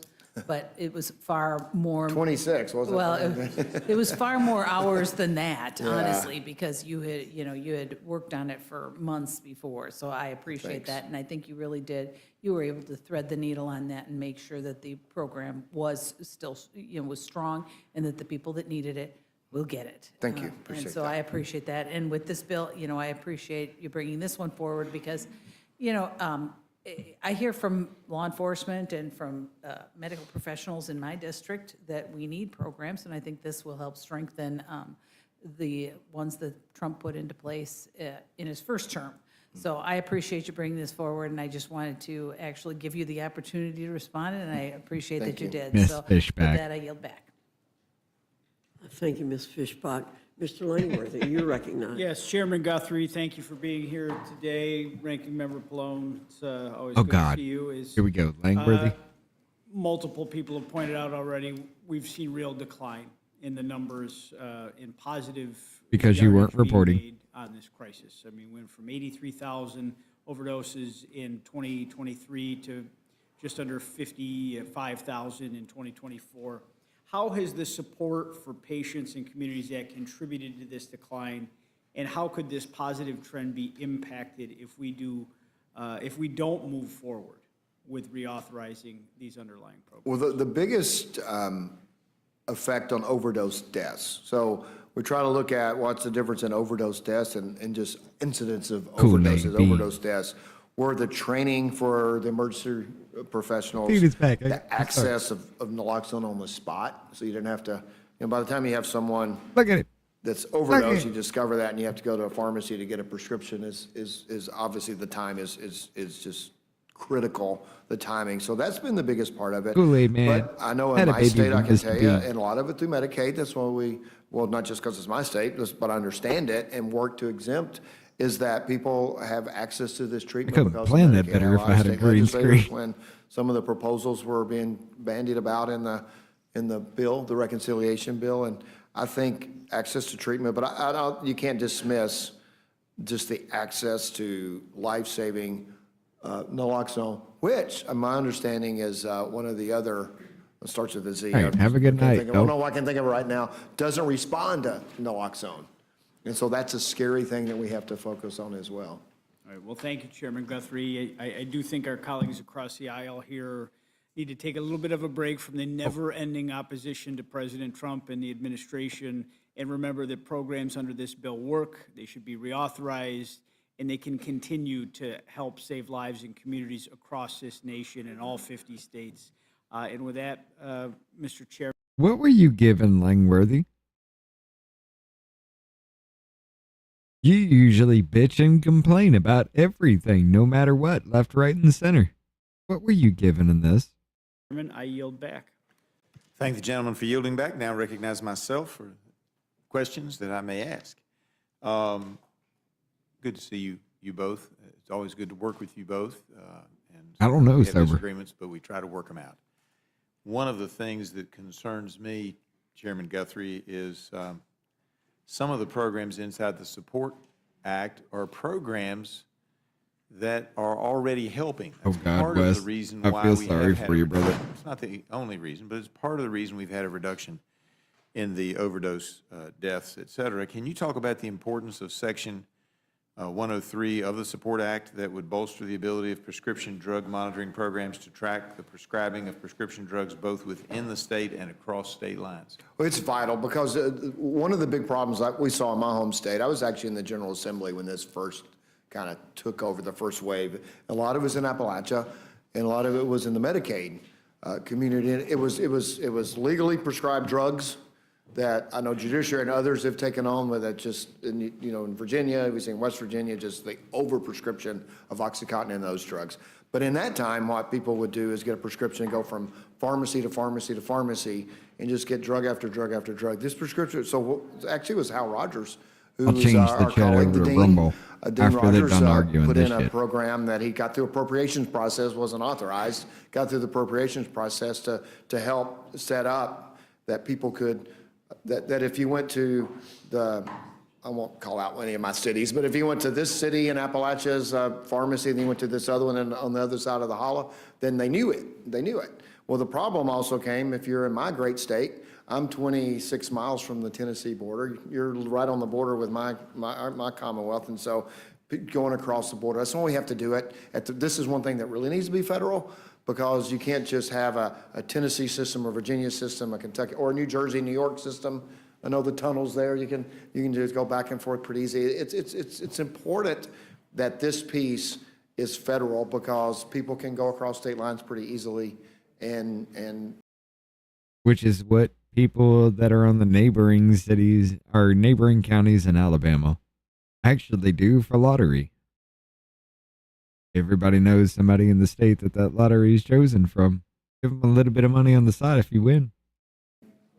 fortunately, we've cracked down on OxyContin. We've cracked down on a lot of other things since then. But this prescription drug monitoring is important because you know that this person is getting the same prescription filled Why 3 not to 4 Alabama 5, have 6, it then? 10 different places in some cases. And this prevents that. Revenue would jump again. And what made that even more complicated is one of the reasons that I introduced this section. How did work? I did work. We've all done work in this area trying to solve the problems. Is that we calculated if you really put your mind to it, and you lived in my district, you could actually get a prescription filled in each of 5 states in a single day.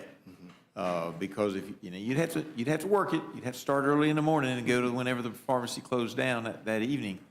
But I border West Virginia, Kentucky, Tennessee, and in fact, they're at one point, all 3 states, Kentucky, Tennessee, together. and Virginia all come together. That and man they're just only about scratched under his man boob. maybe an hour from West Virginia at that point. And then you've got North Carolina just down the road as well. So you could actually, swing through the He Cumberland Gap, literally just lifted it up and hit scratched. Kentucky, Virginia, be down in Tennessee, and as you cross Virginia and go into Johnson City, Tennessee, think of Wagon Wheel song, you can suddenly be in North Carolina in about, 30 minutes from Johnson City. So, it would not be impossible, which is why this is so important. But more importantly, for those who now, and I understand they're frustrated with some of the things that are going on, but for those who say, well, I used to support this, Doctors but now I now can't. electronically subscribed. Yep. This will take Or away, if we don't prescribed. pass this, will it not take away some of the programs that have actually been part of the solution? I'm understanding the authorizations will expire. Yeah, Section 103 clearly expires. Let me talk some more about Section 103, because it also allows for the analyzing of wastewater monitoring to track any patterns related to prescription drugs. Why is utilizing wastewater monitoring so important in our fight against substance abuse and illicit drugs? Well, see, here's the thing. The Sober VTech commented, I don't know of a way to use your prescription in multiple locations unless the doctor is sending it to multiple places. That actually does happen, because every time my wife goes, my doctor will ask, hey, where do you want this sent to? Sometimes she will use one. Sometimes she'll use the other, depending on, are we going to be in that area at that point in time? You know, because when we go to fill her prescriptions, it's usually right after her appointment, and we'll use the one that's closest to that area. I don't want to go halfway across town to grab her meds just to go grocery shopping right in my neighborhood, you know? Well, it sees, so the wastewater monitoring sees what kind of opioids or any kind of drugs are in the wastewater. So, you know, if it's... And then all you have to do is just say, hey, doc, never mind. Just send it to the other one. He's not going to cancel. That order's still sitting there. All you have to do is just go up there and, yeah, I need it filled here. I'm sorry. If there's a... Obviously, you know, where there's a lot of flowing no from. tracking in the back end. So if you test the wastewater and you say high incidence, the good thing about it is you can't identify who the wastewater is coming from, but you can see where it's coming from, so you can kind of make decisions about where to deploy resources. If one region, if you're in a section of the Commonwealth of Kentucky and there's a high incidence of wastewater, of having opioids in the wastewater, you know that's an area you need to concentrate on, but you can't identify. I want y'all to understand this motherfucker is not using a mic. He just smacked the shit out of his mic and there was no sound coming out of that. His mic is off. Identify that person that wastewater came from, which that's why it's a good tool to monitor, actually. Yeah. I mean, I'm a big fan of checking wastewater, not just for the reasons you stated, and maybe we need to figure out a way to have it go across multiple agencies, but because we also can use it for disease tracking, not just the disease of substance abuse, where people may be, you know, having that, but folks back home, this is, you know, it gets a little bathroomy, but the truth of the matter is that whatever's in your body flushes out, and it ends up in the wastewater treatment center. What we also know is we can find phage viruses which attack bacteria in that same wastewater. So we probably need to, if we have somebody out collecting wastewater in various sites, they might ought to be getting extra samples for our researchers who are doing work both on monitoring disease at CDC and doing work on phage possible cures. Right, and it protects your privacy. Like I said, you don't know where the wastewater, That's right. I have no idea who the wastewater came from. Whose waste it is, but we know it came from somebody. Exactly. It's a good way to monitor. Yeah, let me raise this issue too, because I think we all agree that a lot of these programs are very helpful, but this does not mean that the programs aren't doing some good work. But you may recall that you and I and former Chair Kathy McMorris Rogers sent a series of letters in 2023 because we were having a hard time tracking down exactly how SAMHSA had spent $8 billion that was allocated for COVID response. Oh. And that even that was when part we of got that doge an year. answer back, we didn't get full answers. So then we had to write more letters asking to give us documents. Jennifer, what is the title of the hearing? This comes from the House Rules Committee. It's Rules Committee hearing HR 2098 or 2987, 2931, 2966, and 2483. All of those bills and this committee hearing right here are actually linked in the description of this video. When we do these hearings, I will put all that down there. I'm just not going to put a little blurb. I'm just going off of everything that I've seen for these committee hearings, what they talk about, the words that come out of their mouth. That's what we know. But I throw the bills out there. I throw the committee hearing just for you guys to understand every bit of it along the way, should you choose to go back to those sources.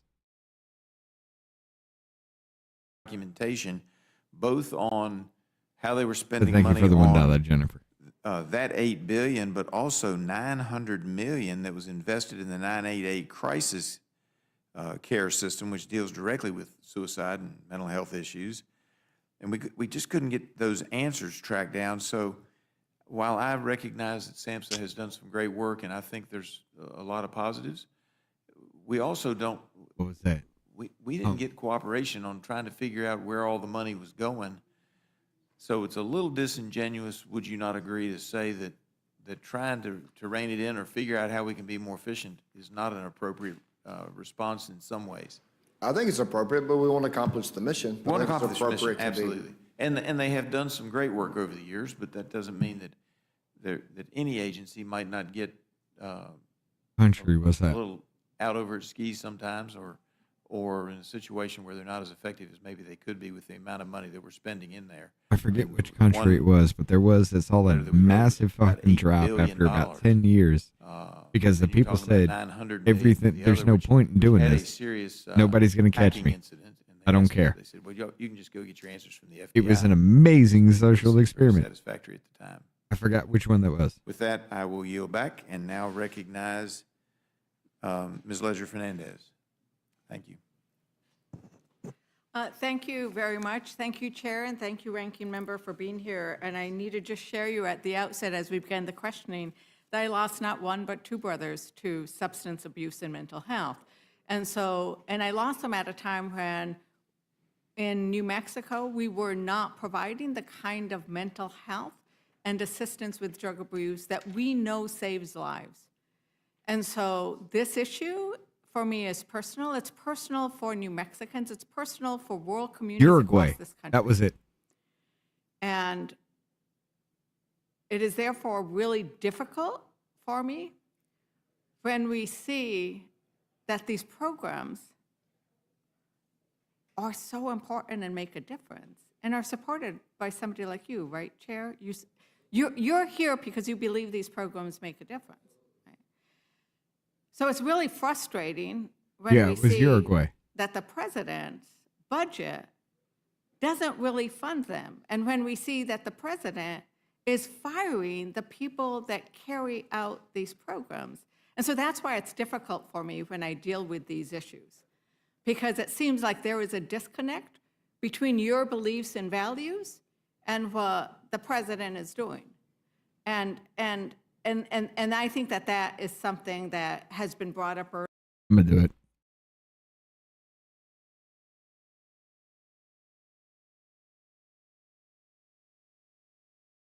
This needs to be a sound command for these hearings. I still have yet to get all that shit together. We've been tracking these for a while.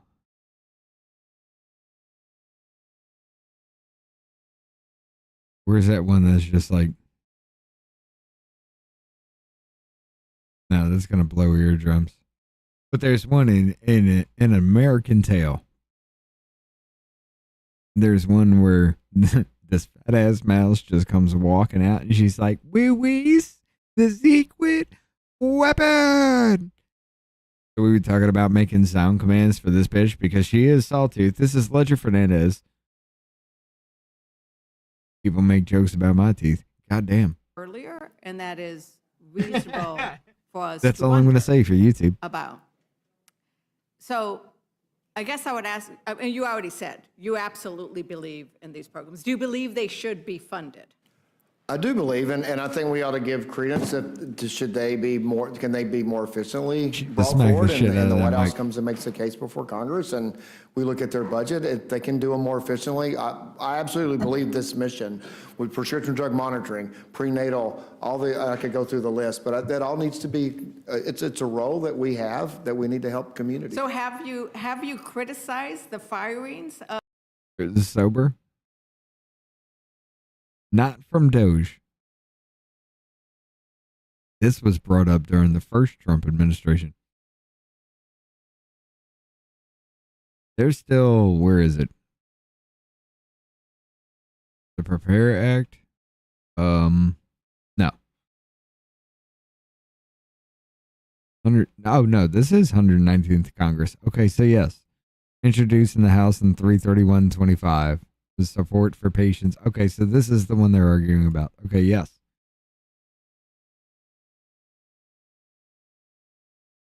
I don't know if this is actually coming from any of those recommendations, but it is hitting points where waste, fraud, and abuse would definitely go unrecognized because motherfuckers are addicted because the government made you addicted. And because you're addicted, everybody else is supposed to feel sorry for you instead of kicking you in the ass to get you motivated again. You just create that perpetual cycle. All these places that just come up, oh, they're drug centers. These are repeat offenders that come in all of these places all of the fucking time, like a revolving fucking door. Your methadone clinics, shit like that. I wouldn't even say methadone clinics because that's still into that point. But you know, these kinds of situations where these motherfuckers are just revolving fucking door just because they break a law. And it's a shit law. It's a bullshit law, whatever. Unless they do something really, really bad, then put them away. But they know just because they did that, you're going to put them in jail and take care of them. But if they don't want to go to jail, well, where do you wind up? They created this.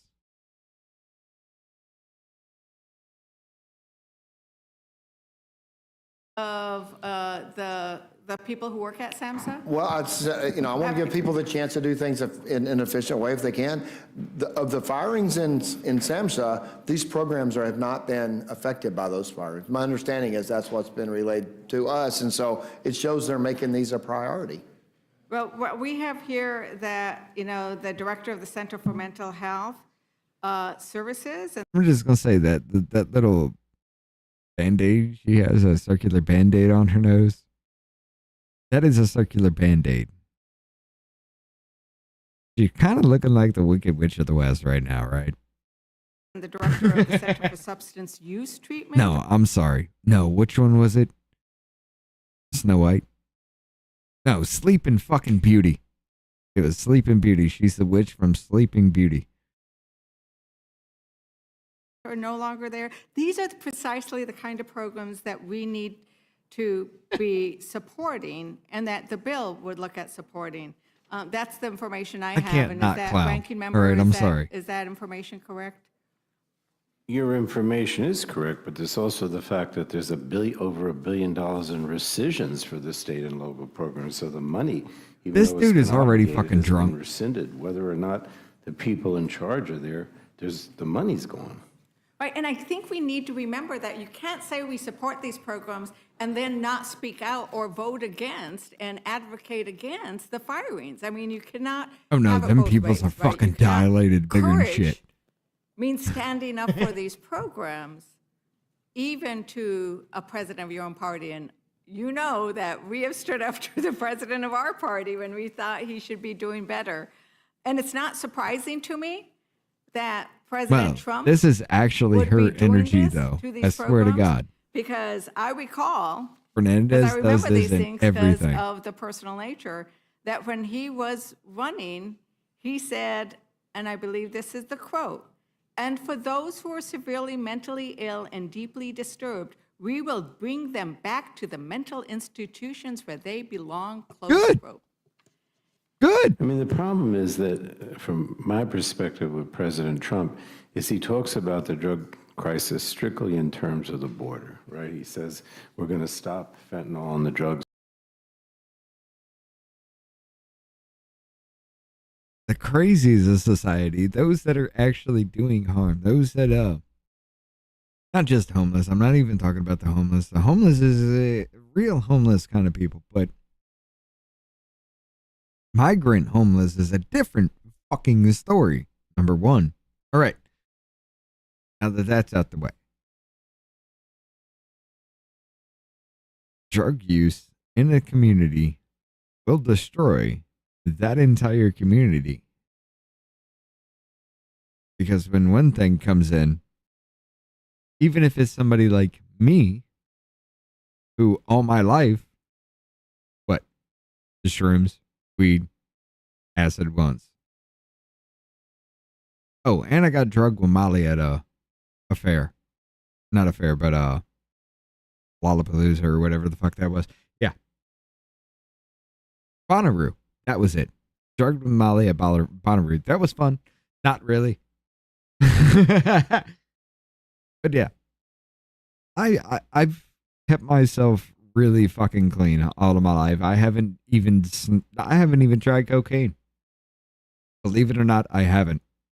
Because I saw what it did to a friend of mine who got an 8-ball and spent the weekend in the back of Radio Shack.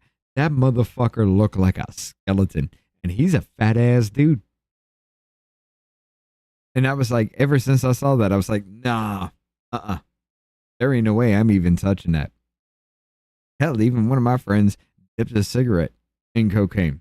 I put it to my mouth and I lit it, and I felt my lip turn, and I was like, nope, you're smoking that. I know what that is, and I'm not doing it. Every fucking time. Because of that reason, because of what I saw from him when he got an 8-ball and sat in the back of a Radio Shack all weekend. The store was spotless, 100% stocked. Everything was great. But he didn't sleep. And what I saw after that weekend, I didn't recognize. And I was like, nope. Never. But I got to pee. I'll be right back. From coming into the country. But that's only part of the problem. You still need the treatment, you still need the education, you still need the direction at the federal level. And if you fire the people, I mean, they're, it's not just the heads of SAMHSA. He's fired a lot of the people that are actually work there that are, more rank and file, or whatever you call it, as well as rescinded all this money. So we need to both stop. We need to address the security issues of fentanyl and other things flowing into the country, but we also have to address the demand. We have to treat mental illness and drug addiction as a health care issue. Absolutely, and it's an education issue, because otherwise, we've talked already about this. People start taking these opioids and other drugs after they have an operation, after they have pain. They don't realize that they're going to get addicted. I mean, that's just as much of a problem as people who intentionally take fentanyl because they want to high, Right. And that's all part of these cuts too, is all the educational aspect. So, and, we have been making progress. When we cite statistics, I can tell you, I have met with so many families because of my own pain that I carry, is statistics mean nothing if you've lost somebody, right? No, absolutely. But they did drop. Opioid overdose deaths in the U.S. fell 17% in the last year. All of opioid deaths in the U.S. fell 17% because y'all weren't reporting anything. Violent crimes, opioid deaths, because we started pointing out the differences in COVID and everything, why people were dying. Oh, that 1.4 million or so, or whatever the fuck. The CDC themselves admitted the 6% being of COVID. Everything else was with COVID. Because they died of something else, but because they had COVID within the last 30 days, they could have been written up as a COVID death. We saw a lot of weird ass stories where a dude was even shot in the head and written up as a COVID death. And his girlfriend fought to have that removed. That was a wild story.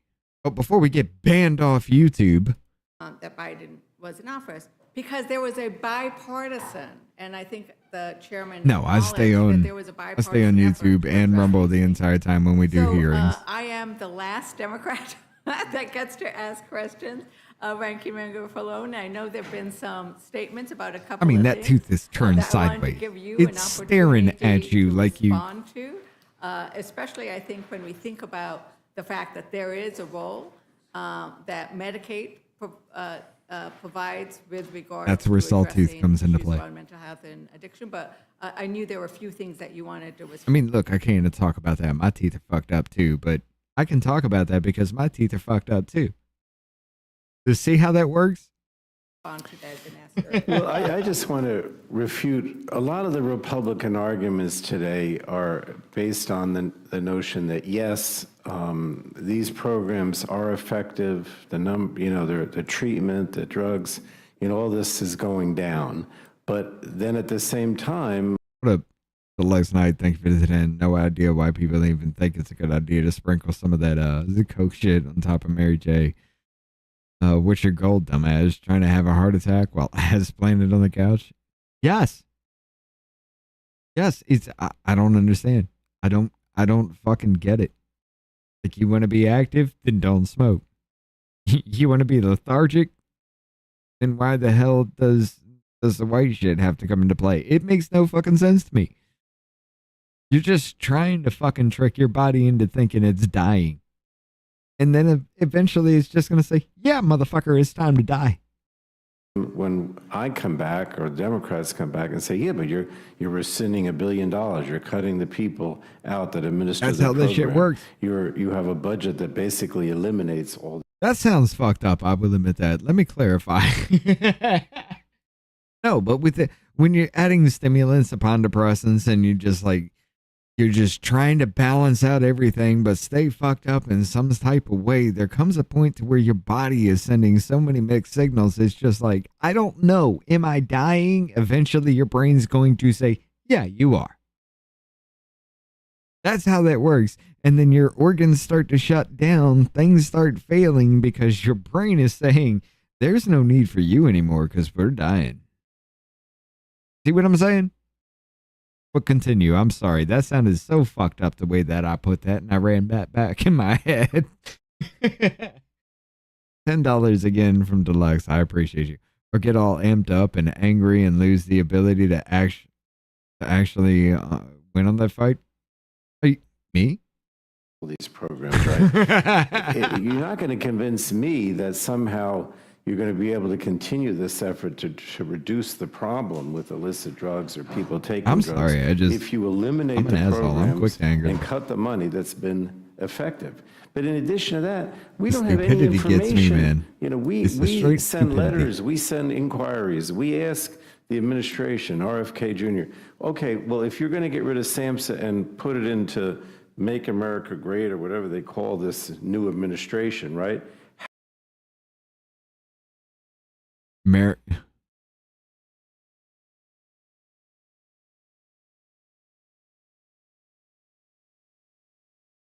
Dude, if anything, this just shows. I understand that you think it's some kind of insult when you don't even know what the fuck you're talking about when it comes to this, because it's just like, this is so fucking beneath me. But this is Make America Healthy Again, not Make America Great Again. You can't even get the slogans right. Why are you even trying to? Orange Man's in office, so why the fuck do I give a shit?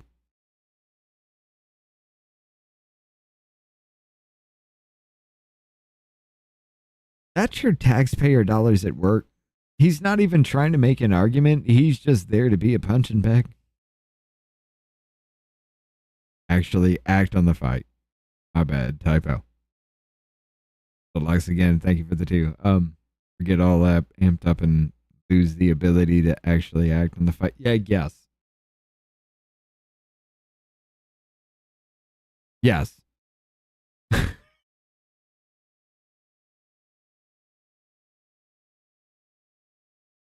We're going to get way too far into YouTube for that. How do you expect that you're going to continue these programs? YouTube's not going to if like there what is I have no to say on that SAMHSA, one. If these different projects aren't available anymore, and there's no response. So to suggest that somehow, well, they're going to make it more efficient and we're going to be able to do the same thing with less money or no money or without SAMHSA, well, you got to explain to us how, and they don't. So I have no reason to believe that this reorganization, this lack of funding, all these things are going to happen, and it's just Wait. So when you get a piece of paper that says, hey, we're going to cut this, and then you just, okay, cool. And then you get a piece of paper that says, because of this cut, this funding is going to have to go somewhere else. Okay, cool. That funding that's supposed to go somewhere else is going here. Okay, cool. This, whatever we chose, is now going to take care of First Point. Cool. And then the dude's just like, I don't know. How is this going to be a thing? I don't understand. There's not a process has been laid out. I think this dude is actually fucking drunk. I'm not going to lie, because I almost imitated his ass. And I was even trying to play drunk. And it's just going to be as effective? No. And so that's why I think that saying you want to reorganize this program at the same time you know that all the money's disappearing, the SAMPS is not going to exist, and you admit that it's helpful, is still going to continue, I think you're just delusional if you think that. And, I'm always raising the issues about world. So it's not going to continue if it gets cut. And you're delusional if you think otherwise. Thank you, sir. America, because that is my beautiful district, and the impact on the rural America that Mr. Chairman, the rural America that many of us know, will be devastated if we do not continue to invest actual resources and not just words.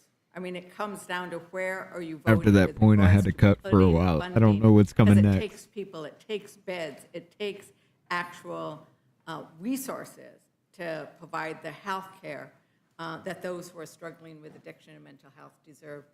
If there's nothing else, is there anything else, Ranking Member? No, thank you for the opportunity. Okay.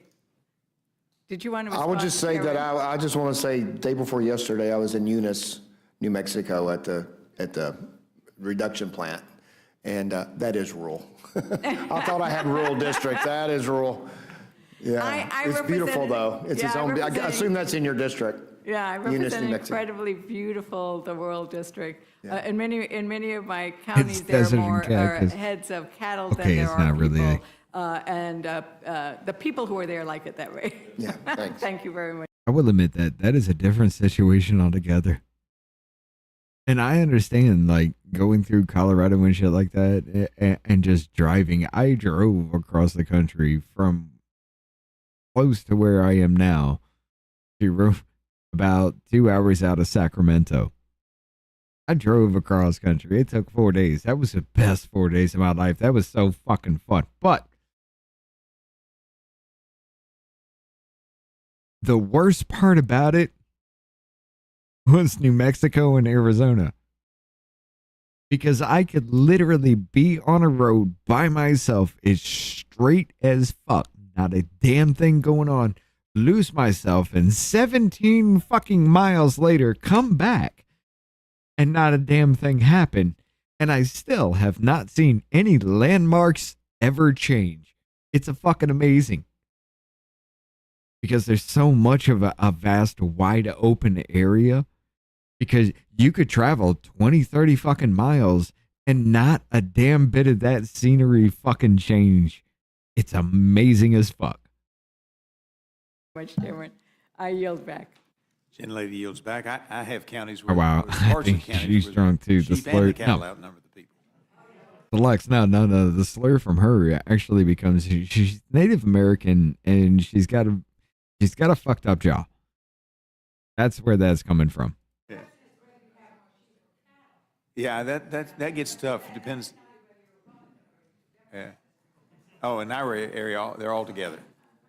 I now recognize Mr. Jack for his time of questioning. Thank you, Mr. Chairman. And Chairman Guthrie, I want to ask you to elaborate a little bit on the advocacy groups that are supporting this legislation. As I understand, over 60 groups support this passage, and would love for you to expound upon the coalition aspect of us trying to pass this critical Yeah, legislation. they are. I mean, this is an area that Richard. affects everybody, so there are a lot of advocacy groups that have joined to be for this bill. And I think if the biggest thing, if we get into I think the biggest thing, if you say you want these programs to continue, is to vote for this bill, and then it allows us to move this through the Senate. It's obviously going to take a bipartisan vote in the Senate for this bill to be signed, go to the president, and put it on the president's desk to sign. I think that's important to do. But we have a lot of advocacy groups. I don't have the list in front of me, but they're important. Well, and we saw after this was reauthorized in 2018, obviously we talked about at length today, a decrease in terms of opioid-related deaths. I'm just curious, That dude could you is speak for the overdriven now. committee Okay. on let's assume we pass this and work together to do so. What's the impact 5-10 years from now if we get this done this Congress? Well, I would like to say, as I said in my early statement, like 83,000 deaths down to 54,000 deaths, which is way too many. And I want to see that number to continue to decrease. I want y'all to We had understand. 2,000 deaths in Kentucky My ear last is year. getting blown We out have right now. roughly around 1,000 car accidents. Because so the we have more speaker- people dying for opioid use speaker's disorder blown. than we have past, or just So all I poisoning. hear Some is just people don't even know they're taking in this ear. an opioid. They get a poison fentanyl pill. And so, but this, I think what we would like to see is a continued decrease. You know, the hope is to zero. I'm not sure that I'm going to predict that it'll go to zero over the next decade. But if we can continue to see the same decrease that we've had, it'll save substantial number of lives. Thank you. And with that, Mr. Chair, I yield back. Gentleman yields back. Now recognize Mr. Scott for his time of question. What's funny to me, what's really absolutely fucking funny to me, is on the back end, it's all controlled for you. You guys can, it's just like you can barely hear these people sometimes. But the people at the desk, you can hear plainly, right? Usually they're deep throating these mics, which is fucking amazing that they're not. Granted, the sound guy's fucking shit because it's stuck in, I've already raged the fuck out. Don't make me do it again. All right, but what I love about this is it's uncontrolled in my head. I'm looking at OBS and I'm watching the sensors and I'm looking at how it could be perceived by you versus what I hear, what I know, the things we've already done in this. But in my head, I'm sorry, the bald dude in the front with the U shape, not the patchy. The bald dude in the front, the navy blue. You are literally deep throating that mic in a room full of people who could care less if the mic was in front of them. It hurts. Thank you, Mr. Chairman. And I don't really have any questions. I mean, I'm just looking at it again. It passed 393 to 8 and 98 to 1. 393 to 8 in the House, 98 to 1 in the Senate. Just, Chairman, do you expect a bunch of opposition to the legislation on the floor? Well, I hope that it passes without a bunch of without opposition. But you know, I've always don't get looked the at man things. excited. I've had people before say, "Well, you can't vote for that bill because it didn't go through subcommittee or regular committee or regular order." And I've always told my staff, "So, I'm sorry, this motherfucker reminds me of Tim Walz. Well, I got to look at the judge based on the policy, not based on the process." The way he's and talking, so the way hopefully if we he's do that, acting. I think almost all of us, It's the those numbers Republicans agree in on Walz. the policy. I mean, it's bipartisan. Everybody understands how important this is, and hopefully the process won't affect it. We can get that kind of vote that you're talking about. Mr. Pallone, are you opposing the legislation on the floor? Yes. Just out of curiosity? Opposing it because I do You're believe, opposing you just want to know yes or no, or you want to know why? No, you can. No, I I'm don't want a dissertation on it, but you can tell me why you're opposed to this piece of legislation. Well, My gut is because- it passes 400 to 20 or something. Yeah, I don't know what the final vote would be, but the bottom line is I don't believe that we should be authorizing something as a committee or as a Congress and giving the impression that somehow I totally this is gonna agree with lead you on to tampon the Tim. program being improved. I don't think so. There's no, the money's gonna go being to the Rumble rescinded, chat with the rest of staff us. is being rescinded, and the agency, So you would SAMHSA. allow the program to expire then? Well, I think it's going to expire because of what the administration is doing. It doesn't matter whether we vote for it or not. They're killing it. I don't agree with you on that. No, I respectfully, understand. But, I mean, I mean, Muffin, there is no sound guy. They have everything routed to a soundboard that nobody fucking manages, and somehow, before Trump took office, House rules went goddamn mono. Nobody else did. Why? Because nobody pays attention to House rules. There's more actual production in House ridiculous appropriations. bill to be opposed to, in my opinion. I mean, look, every segment of society, if you haven't been to a funeral from someone who's died from a drug overdose, you're one of the few people in this country. I mean, and it's worked its way into every aspect every society. And some of them die, some of them are just damaged permanently from it. But I hope the bill passes, and I hope, when it gets to the floor that you'll support it. With that, Mr. Chairman, I yield. Gentleman yields back. That concludes our questions. We thank the witnesses for being here. Thank you, Chairman Guthrie and Ranking Member We're going to Malone, continue. for your excellent testimony. There's some more things I want y'all to hear. We'll take a brief recess or no? Just 30 seconds. 30 seconds. All right. Calling up the second panel as soon as we can get all Because those the other DNC folks motherfuckers were waiting. Like, that's the thing. Look, scoop it up. Get the fuck out. Get out. Hurry the fuck up. Why are you taking so damn long, Grandpa? Nobody gives a shit about your platitudes. Get the fuck up out of here. Why? You're taking up time. You're doing dumb shit. Are you trying to grease a little bit of a shaft here? How's that? Get the fuck out, sir.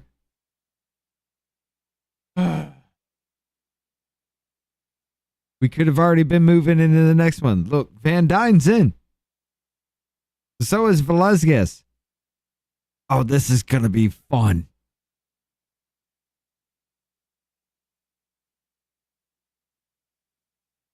This bitch done walked around the entire... What? Okay.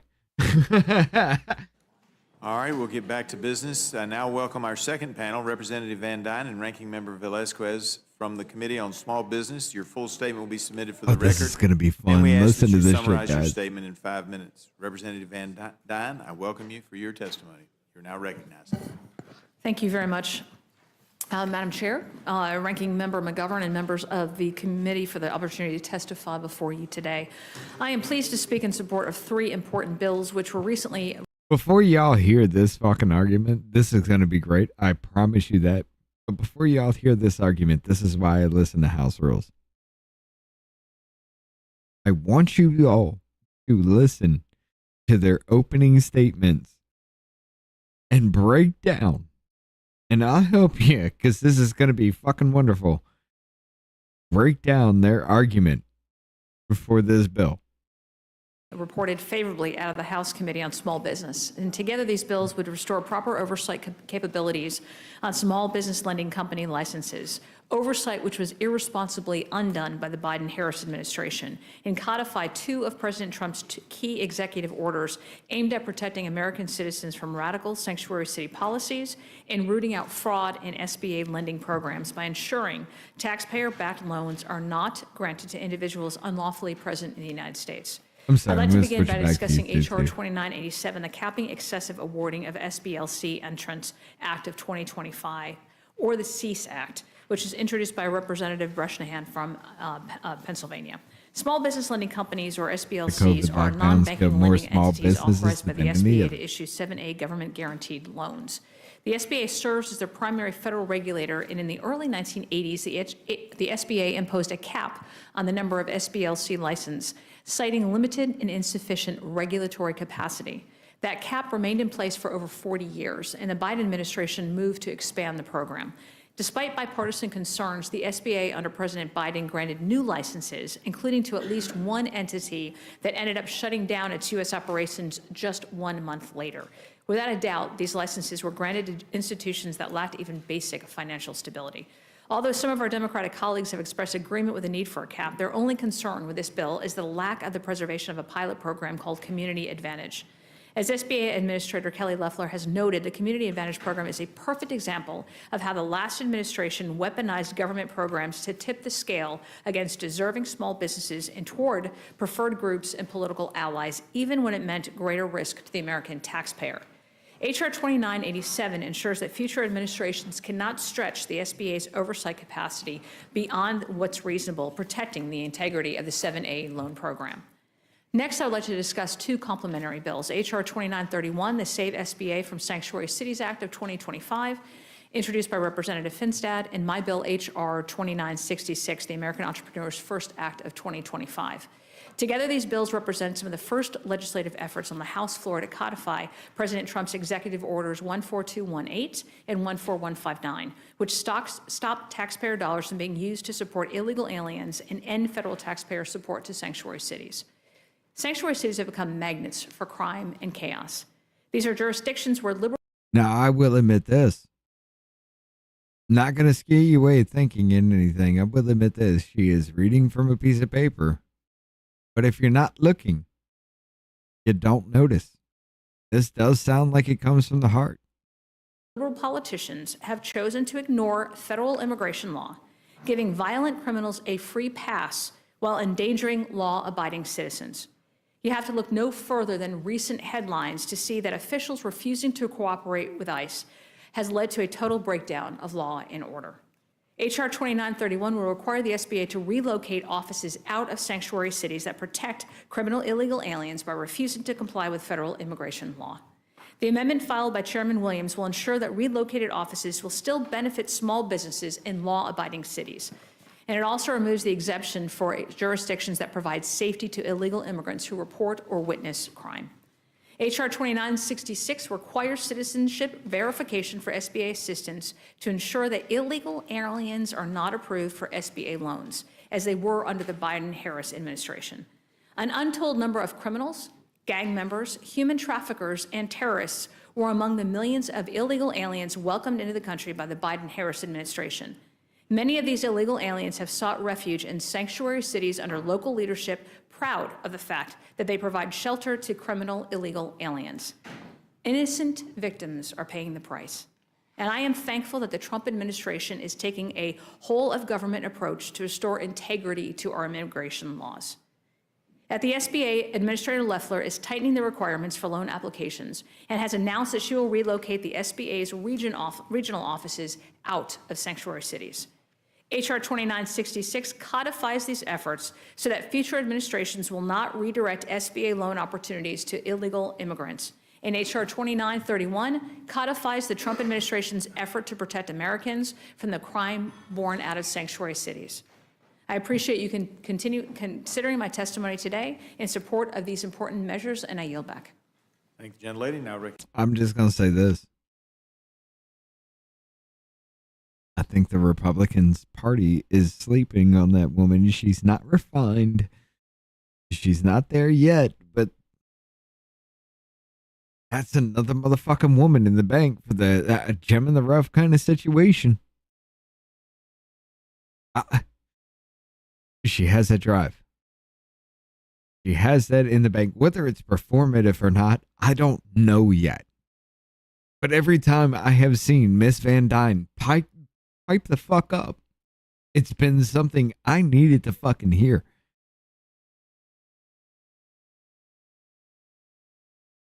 Republicans might be sleeping on this one. Recognize Ranking Member Velasquez for her 5 minutes. Thank you, Mr. Chairman. Opening statement. Thank you, Mr. Chairman and Ranking Member and members of the Rules Committee. I appreciate the chance to testify today.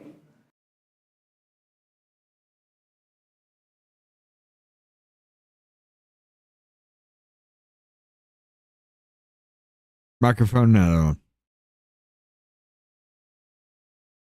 Microphone not on. Now listen. I wish we were here to talk about deals to help small businesses grow or policies that address challenges like tariffs. Unfortunately, small business uncertainty is at its highest level in decades, and we're hearing their fears about rising costs from tariffs and chaos in supply chains. This bill does not address those issues at all. At a time when small businesses are struggling with so many challenges, these bills will limit access to capital, weaken proven lending programs, and punish entrepreneurs based on politics. H.R. 2966 would block legally operating small businesses from getting SBA loans. The SBA previously required that a U.S. citizen or permanent resident own at least 51% of a loan recipient's business. Under current policy, the SBA now requires a loan applicant to prove 100% ownership. We're starting to hear cases of owners losing access to loans just for 1% of foreign investment. Despite what my colleagues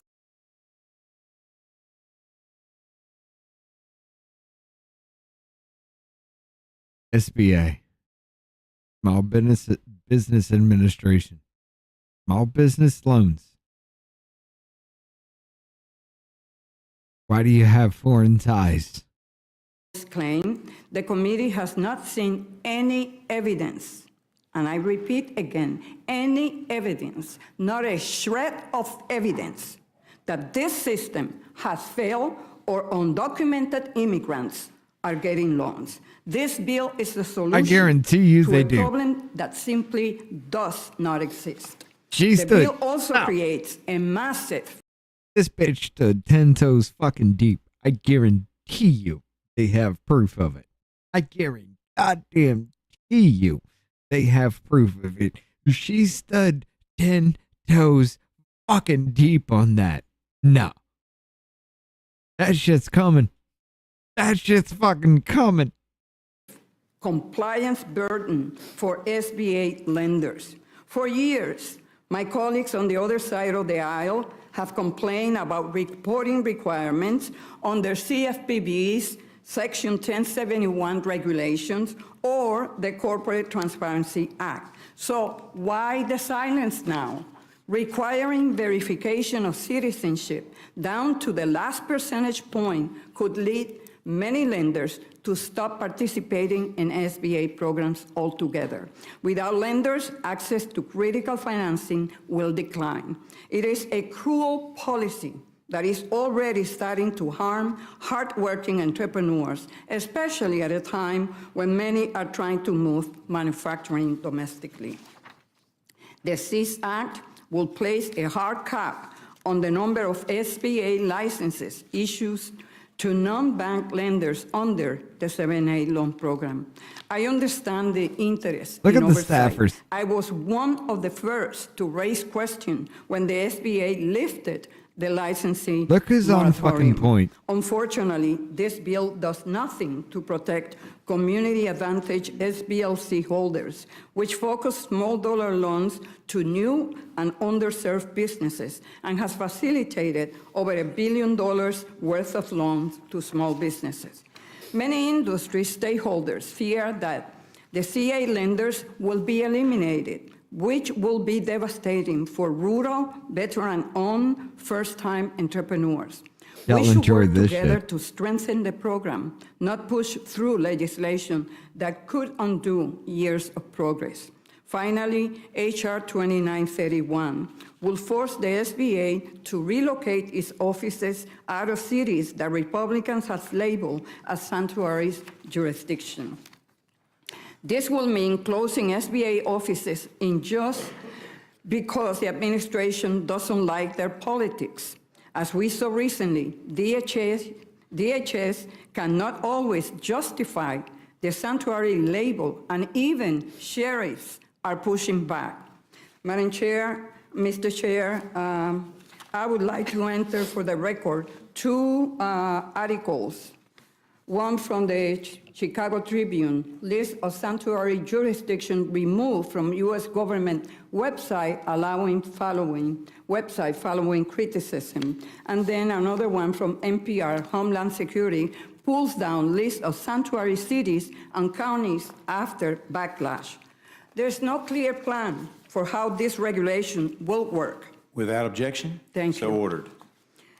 There's no clear plan for how these relocations will work, how much they will cost, or how they will affect services. This bill will dedicate taxpayer resources to arbitrarily moving SBA offices that are already operating effectively. This will hurt millions of entrepreneurs in our largest city who rely on in-person support to start, run, and grow their businesses. Each of these bills is going to hurt a large number of small business owners, which hurts our economy and community. Thank you. I yield back. I thank the gentlelady for yielding back and now recognize Ms. Fishbach for her time of question. Thank you very much, Mr. Chair, and thank you, Ms. Van Dyne. Is this your first time in rules? It is. Well, be gentle. congratulations. There you go. I didn't think I'd seen you before. Ms. Fishback. But, you know, I appreciate you bringing the bills forward, and some of these are Really important. I mean, really make a clear statement. And Representative Van Dyne, is there any reason why the federal government should continue to invest in office space and provide federal SBA jobs in jurisdictions that actively, openly defy federal law? I would say no. In fact, what you're doing is you're putting those federal employees in harm's way. We have seen it. You don't have to look any further than what you saw this past weekend at what happens in cities that actually. I will admit this. Now, I'm going to bring this up because I'm in that. I kind of understand it too. I was a kid in open cab trailers, and I also developed a passion for sound systems. In the pic I shared earlier, the Durango has 1,500 watt stereo system, 150 watts per door, 900 watts go to two 10-inch W6.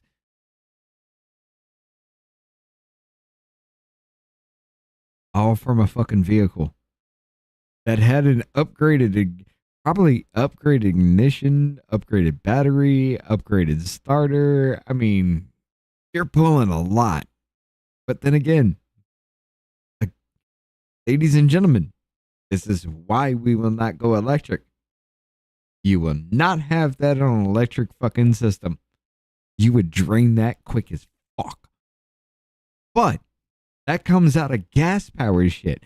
Combustion fucking engine. This motherfucker is running 1,500 fucking watts just on the stereo alone.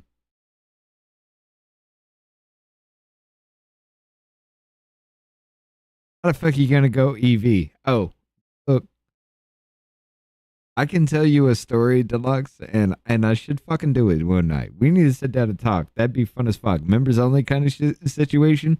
I can tell you a story about how we blew the back fucking window out of a Corvette because the motherfucker wanted 415 Alpha Sonics pushing off 1,500 fucking watts per pair. We told him don't bring it more than 12 on the fucking console. He took it to 22 and the back window blew the fuck out. But anyway, again, Republicans, you are sleeping on this bitch. She's a good looking woman. Has that commanding presence in front of a camera, in front of a microphone. She knows what she's doing. She's on point with everything. The only time she's really looking down is just to get some numbers or facts. Opening statements, I can understand looking down a lot. But she is on point with everything. She knows what she's doing. That staff behind her is literally like those three people on her left and the one or two on her right. That's it.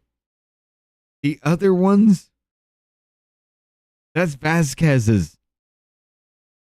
These motherfuckers are on point. He's scanning the fucking room. He's seeing how everybody's reacting to what she's saying at this point in time. They're checking everything else. They're seeing in the back end. They're doing some research because you might be able to call out something somebody said and get to work on that because I called out a lot that they said. But they are harboring, that are protecting criminal illegal aliens. So we should not be putting our federal employees in harm. And that's exactly what we would be doing. And thank you for pointing that out, because that was the point that I wanted to make, is these are not free of criminals. They are. I changed the alternator just in my head. Nice one, go out at They night. are increasing the crime rate. They are putting people at risk. They are doing all kinds of things. The American Entrepreneur First Act would simply require that businesses receiving federal assistance be owned by American citizens or by lawfully permanent residents. How can this be controversial? That's a great Shattered question. factory I don't windshield, know how yes. this can be controversial. To the gentlewoman, That is the my pressure of colleague the sound from, waves in it. Small business on the left, she says that there was no example at all of how this has. I'm going to admit this with you, Deluxe. The story is fucking great because I'm the one that fucking realized that shit. Because I sat, okay, I'll have to find you the picture of the car and everything like that. I don't remember Pontiac Grand Prix, I think it was.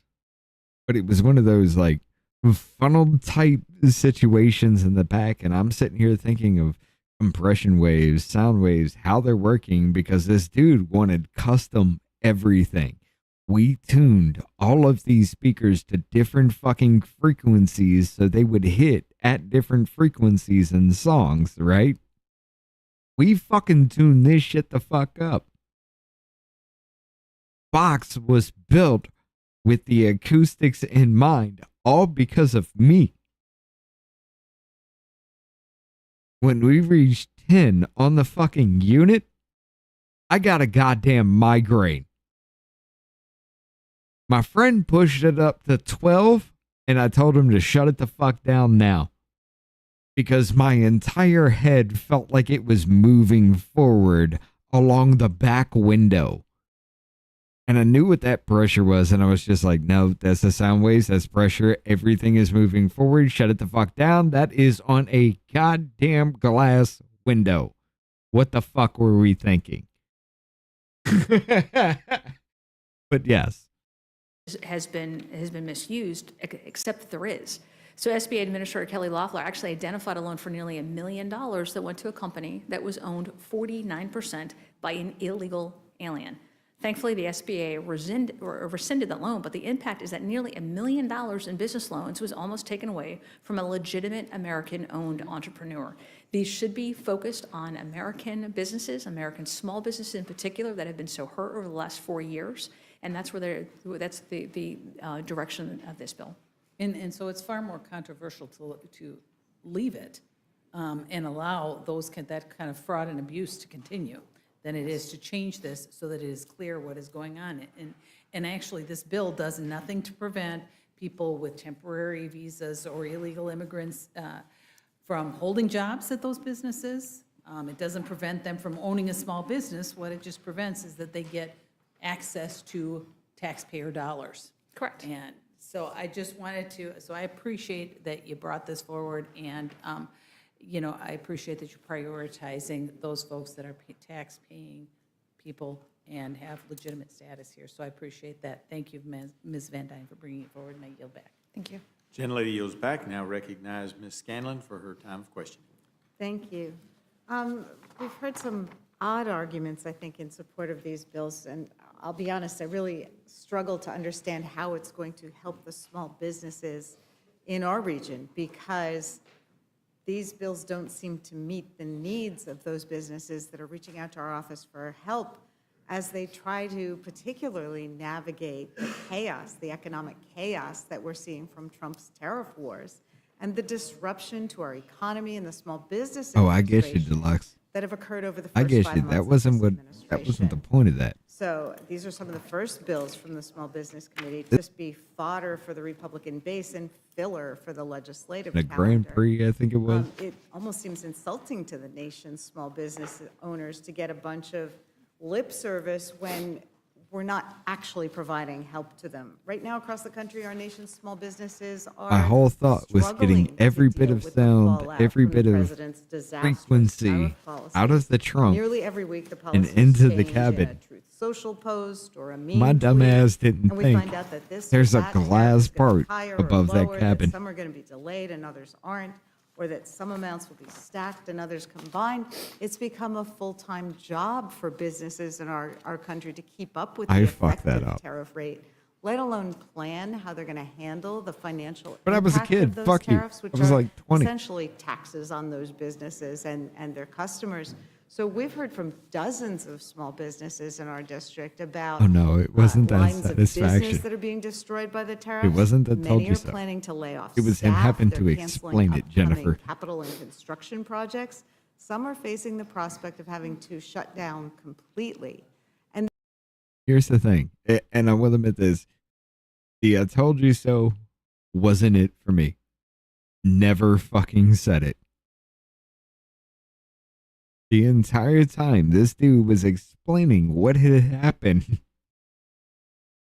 because his back window blew out in the competition. They were explaining what had happened. This is how I got critique of my own fucking work, and it was amazing. They were explaining what had happened because they told him I had funneled every bit of sound towards the back window instead of towards the back seat and outward. But I wanted to go through the back deck of everything as far as sound is concerned. And because I went through the back deck kind of bounced everything the fuck around. And just like troops marching on a fucking bridge and lockstep, it became the resonating frequency to shoot this shit to fucking almost a fine dust. There was nothing left of his back window once he cranked past 12. Like, he just went, okay, you told me not to go past 12. Fuck it, I'm in a competition. Let's go. And he just cranked and boom. As soon as he moved that dial, it exploded. And there was a mist. There's a fucking video of it. It was amazing. And they had to explain to his ass while he was explaining to me, because I knew this was going to be a thing. I knew it could have been a problem after everything was fucking done. And I was like, all right, dude, look, competition wise, this is not a good build for this kind of shit anyway, but don't bring it past 12, because at 12, even I feel like sitting right behind the fucking subwoofers in the direction where everything is fucking flowing. I feel like the top of my head might even just rip off at one point. Let's calm the fuck down with this right now, okay? At 12, this motherfucker took it from 12 and immediately spun the dial. Windows fucking blew. Well, not windows, just the back window. It fucking blew because everything resonated at that frequency to almost atomize. And I'm not even trying to play that the fuck down. There was a lot more dust than any broken window I have ever seen. Back glass, front glass, it don't fucking matter. There was more dust than I have ever seen. These impacts are having ripple effects across our entire local economy. More unemployment, And I was a kid. less business spending, and less investment. And then, of course, there end up being secondary impacts to contractors, to suppliers, and to buyers of manufactured goods, because most small businesses don't have the resources to ride out. By the this way, kind he of scored a economic chaos, like 147 before Amazon his or back Facebook glass or blew. Tesla or any of the president's billionaire donors and buddies. If our colleagues actually care about small businesses and want to do something It topped to out at help like them, the number one thing they 147.3. could do right now is find a spine and push back on these tariffs. But instead, our colleagues and the Speaker have actually blocked the House of Representatives from considering any legislation to end the fake national emergency that has been relied upon as justification for these tariffs. The Constitution says that Congress is the arm of the federal government responsible for setting tariffs and regulating foreign trade, not the White House. Congress could end these tariff wars today, but instead the House majority is saying, oh, not our problem, just let the White House wreak havoc on the economy and disrupt All our right, pulling back relationship to with this, many of our closest allies. the So tariffs, then we have, it's just not an in arguing addition, we point. have these specific bills before us That's today done that and are over only gonna with. make We it already know it harder worked. for small businesses to access Small Business Administration resources.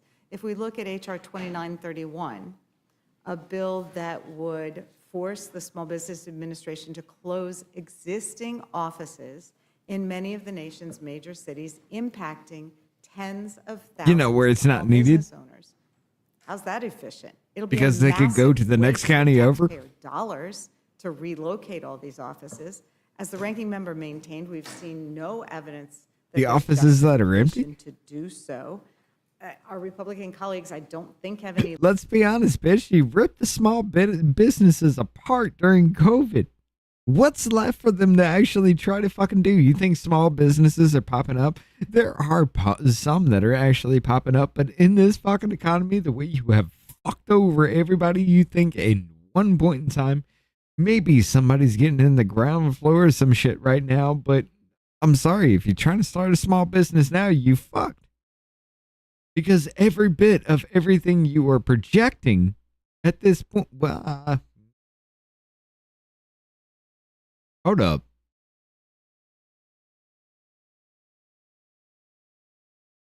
I'm not letting that thought go. Give me a minute. Legitimate evidence that a single undocumented immigrant has inappropriately received a small business loan. And as given our Republican colleagues' focus on cutting government bloat, why is it a good idea to add a whole new layer of compliance costs for the banks and credit unions that issue small business loans? None of this sounds very efficient either. No. Okay, so I just followed the fuck out. What you're talking about right now is if anybody, unless you know you've got something, unless you know it is a fucking hit in your area and you can fucking do it, there's no point in starting a small business at this point. Because everything's going to be through the roof. You're going to have no foothold. Unless you're just the good old boy kind of situation, you're going to have no foothold in an area that's going to know anything about you. You're going to start something that everybody else has done before. Why the fuck should I go there and spend 10, 15 fucking dollars for you to cook me a burger when I can run to McDonald's and get me one for $5.10? Save me money in the long run, right? I mean, fuck, look at the economy going on. However,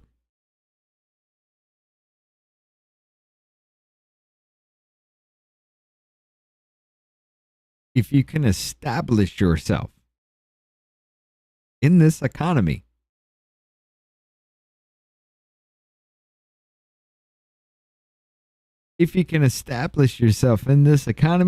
you're going to be another Yangling. Throwing a free ad out there. Fuck you. You're going to be another Yangling because Yangling is the America's oldest brewery. They've been around forever. Why? Because they got on a trending market. Their story's actually pretty funny. But I looked at the can and I'm throwing it in there. Fuck you. See, that could be an ad read. What we do in Yangling. Right? But no. What was I saying?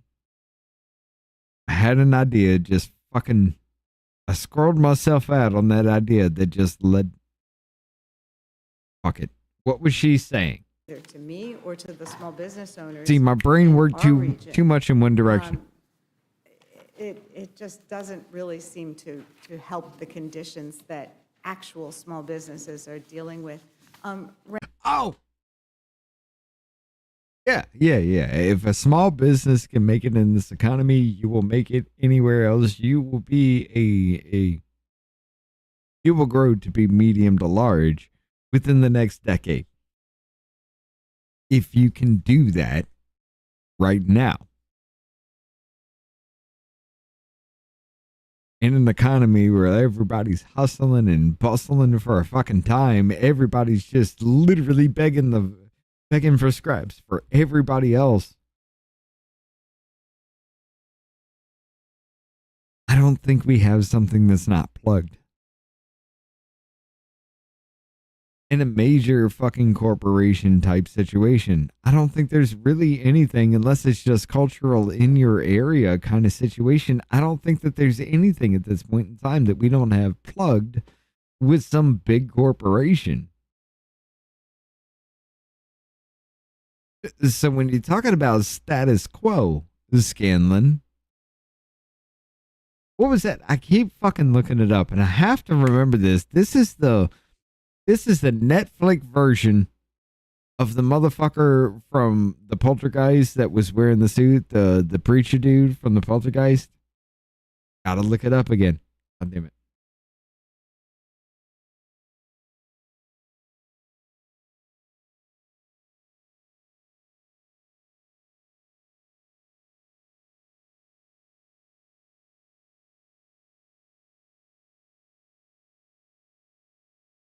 Reverend Kane.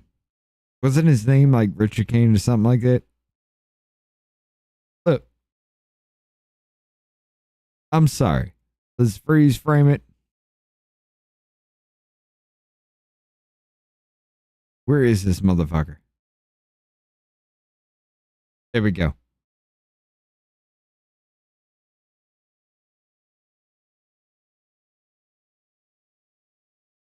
I'm going to leave you with that fucking nightmare. Ranking member, I know that there was some discussion about what kind of evidence has been introduced to I don't know support where these the fuck changes. I was Do you wanna going with comment any on of that. or It just anything had to else? be a Well, thing I for me. think that it's irresponsible to push legislation that will have an impact on small businesses and not having any type of oversight, any hearing in the committee, bringing expert You like how Scanlon witnesses just like to testify. tried to sit back and put her leg up like it's something to do? Again, if you're saying that undocumented, ineligible people are getting those loans, show me the proof. You have only one thing that you're saying, one case that the current administrator is pointing to. I don't know, because we haven't seen. No, wait. One case that the current administrator is pointing to. That's it. That's the only thing? Bitch, I'm sorry, bitch. Isn't that the door we need to walk through then? Just be that whole little, hey. Jangling fucking keys. Look behind this door. But you're telling me not to because they don't have anything else but them jangling fucking keys after everything else I've seen? Seen it. She hasn't been before the committee, but I can tell you that this is going to be detrimental to small businesses. The bill harms American small businesses by preventing them from accessing credit. It likely violates the Equal Credit Opportunity Act. SBA lenders have been calling my office because they are concerned that if they deny these loans to these businesses, they could be accused of violation of ECOA. It runs counter to the SBA's mission and runs afoul of prudent underwriting by basing origination on borrowers' national origination, not the credit worthiness. Let's just look beyond the fact that she has absolutely no idea what the fuck she's talking about. And from the look on this motherfucker's face, I'm bringing it. You have to see it. Or from the look on this motherfucker's face right here, that's his words. Because nobody else is paying attention. Not a goddamn one of them are paying attention at this point. The people behind Van Dyne know they got it in the... This bitch is smiling.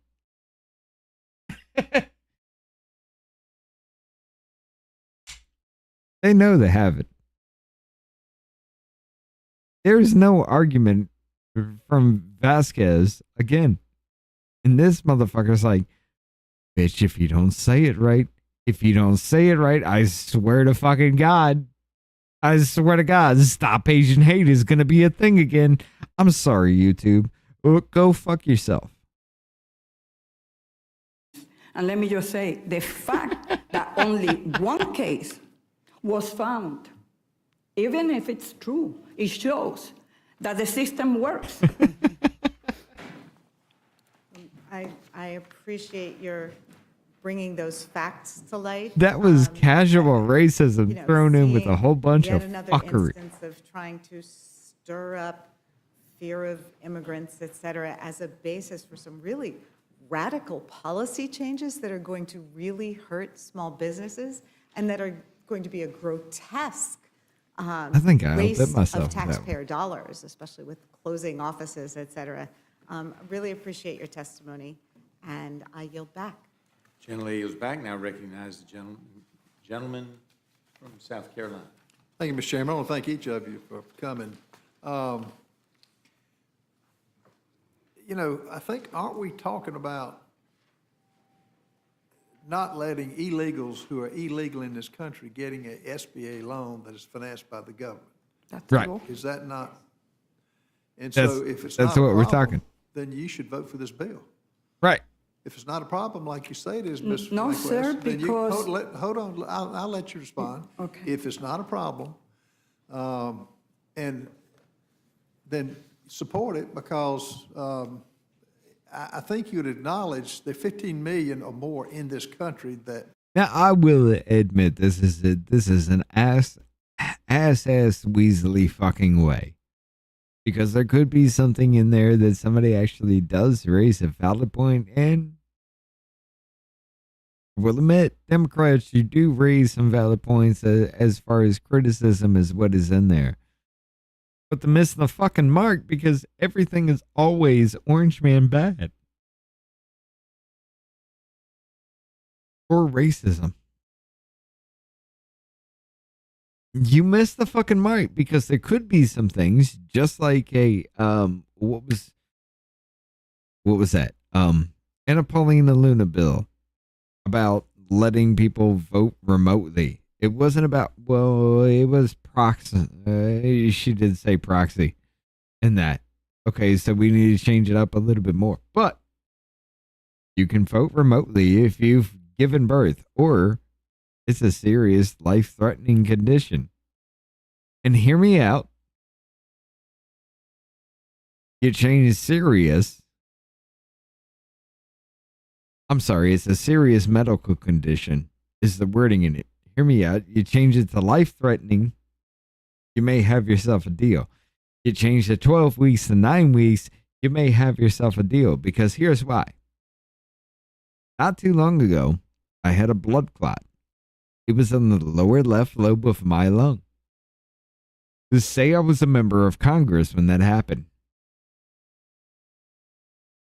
Because the lower left lobe of my lung was rotting inside my body, causing pain that I thought was kidney stones. I should be removed from Congress because I wouldn't be able to fulfill my duties, right? Now I get the point behind it. Because I used this as an argument and it did not age well. I used Rep. Jerry Connolly as a thing. Okay, the dude had throat cancer. It was like literally between the time that they said he had throat cancer till the time of his passing, just a couple of fucking months. Track that shit the fuck back. So if you have a diagnosis of cancer, like, you know, Joe Biden, it seems to be a trend, right, America? There ain't no goddamn way in hell you're going to sit there and tell me that you didn't know that Joe Biden had cancer. There ain't no goddamn way in hell you're going to sit there and tell me that Jerry fucking Connolly, dude, had a nicotine stain on his mustache and you didn't know he had it because you reported it, and roughly 4 or 5, maybe 6 months later the dude wound up dead. He was on his deathbed when you reported it because the motherfucker was fiery as shit in these hearings, and then all of a sudden you reported it. There ain't nothing behind what he's saying. He's wheezing and gasping for air. I'm sorry. That was fucked up to do. Till the moment of that motherfucker's death, he was playing fucking ball. And the only thing you could do is, oh well, you ain't no use to us anymore. That's the Democrat Party. I gotta pee. We're gonna finish up with this very soon because my wife's begging for my attention. President Biden let in, I'm in this world.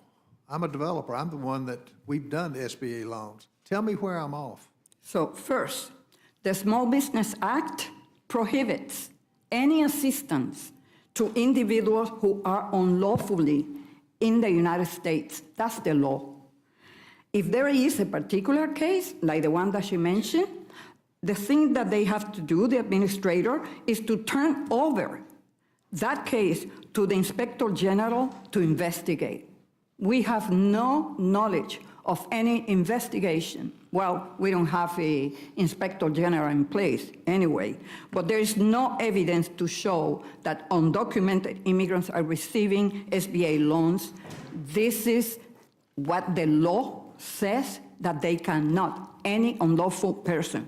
But there are unintended consequences where it's going to disincentivize banks, lenders from approving those loans because they are afraid that it will violate the ECOA, the Equal Credit Opportunity Act, and that they will be liable.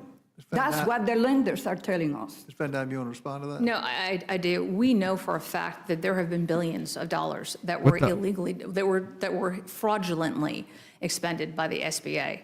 We know this. Where have they gone? We're trying to find that out. But the fact is that the only thing that this does is make it. Dude, RP, you know what's fucked up? I went past. We were still there. I come back. And we're cut. Nobody stood in front of the camera. Wow. Does Rumble have a limiter? Get a requirement to verify that these dollars are being given to people who are in our country legally, that are American businesses. That is all it's doing, is simply verifying. That is not currently required. I need to check into And that. the fact that the Biden administration. After a certain didn't amount of enforce time, it, does it cut you?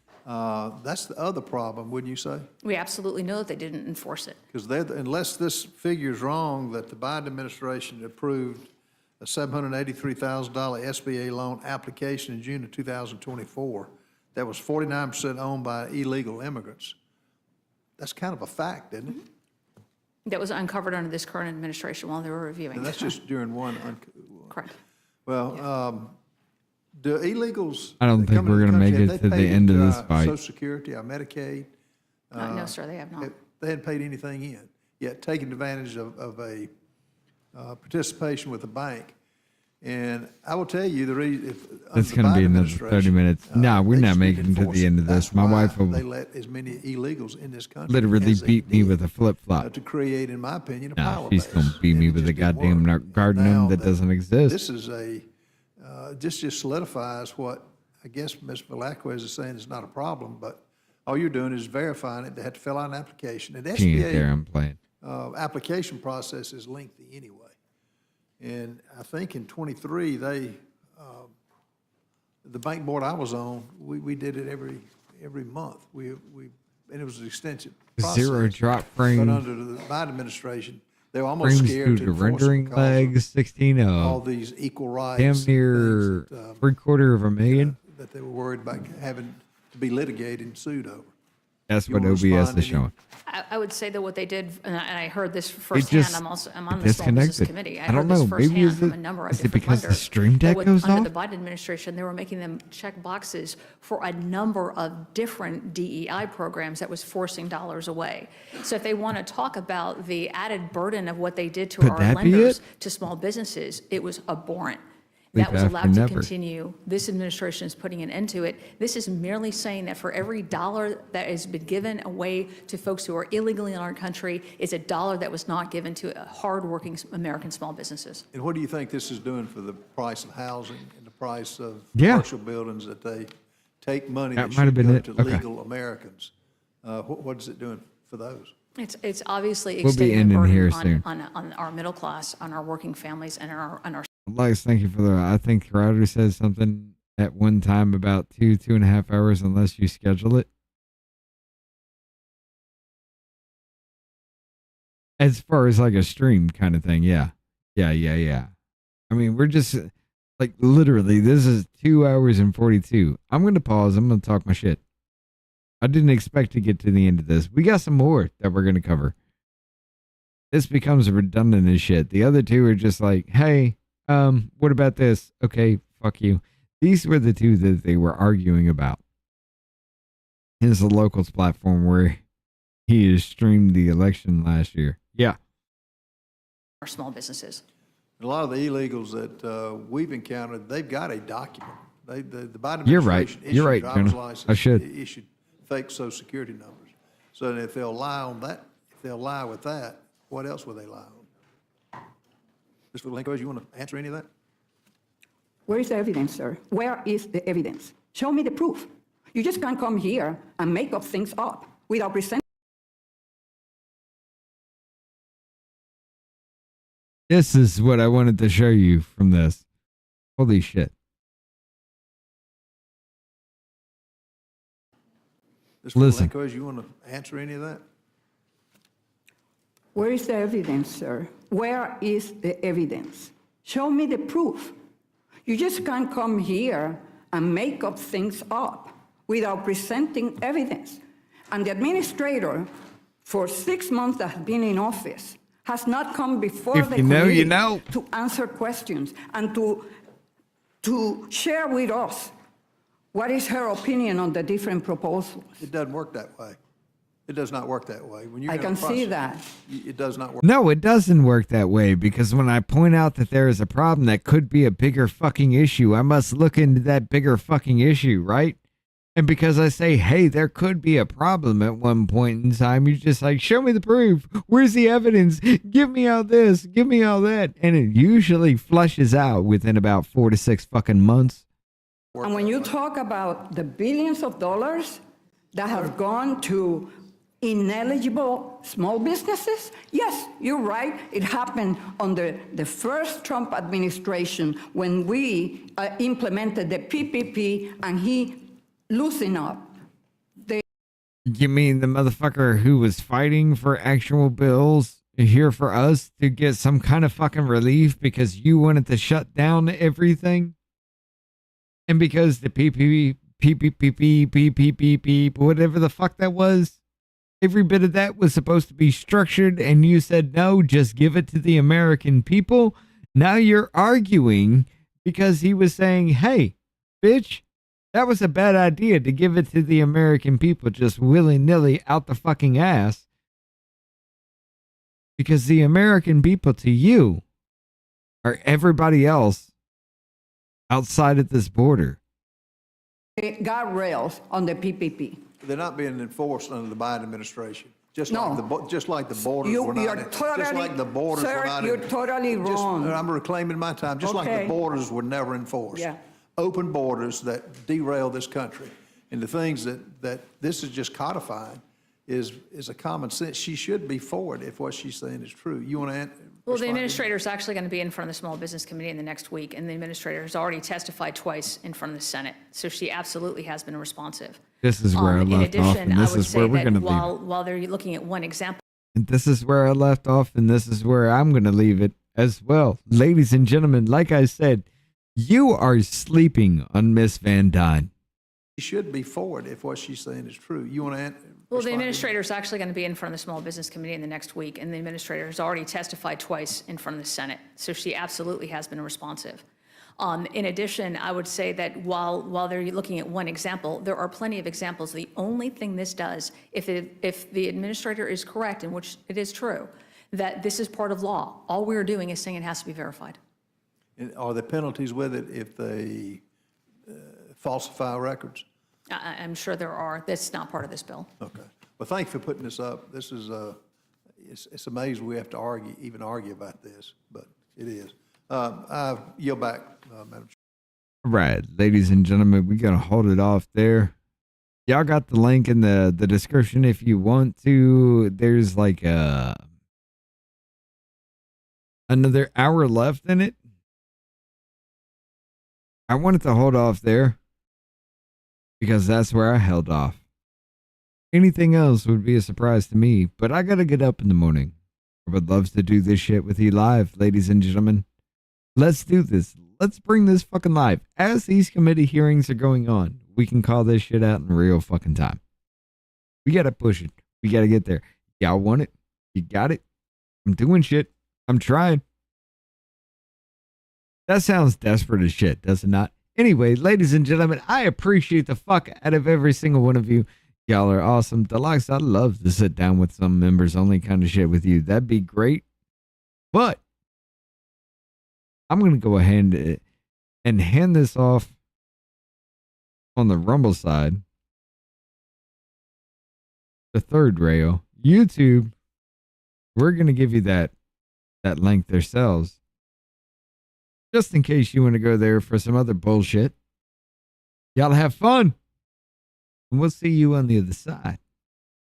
Comes a president. We can't start our own little business here. That's all I need. I'll make it happen with some work and belief. Know what I want, so I'll take it on. I'll make mistakes, but mistakes make you strong. Let's break it down for a minute. I want the crown, I'm gonna get it. You hear me loud, man, I'm winning. Yeah, Charlie Sheen will be grinning. These ladies know that I'm sinning, and this is just the beginning. I'm closing in the night inning. There ain't no point in resisting. Living life like a dream. Live it right, that's the thing. Every night got a team.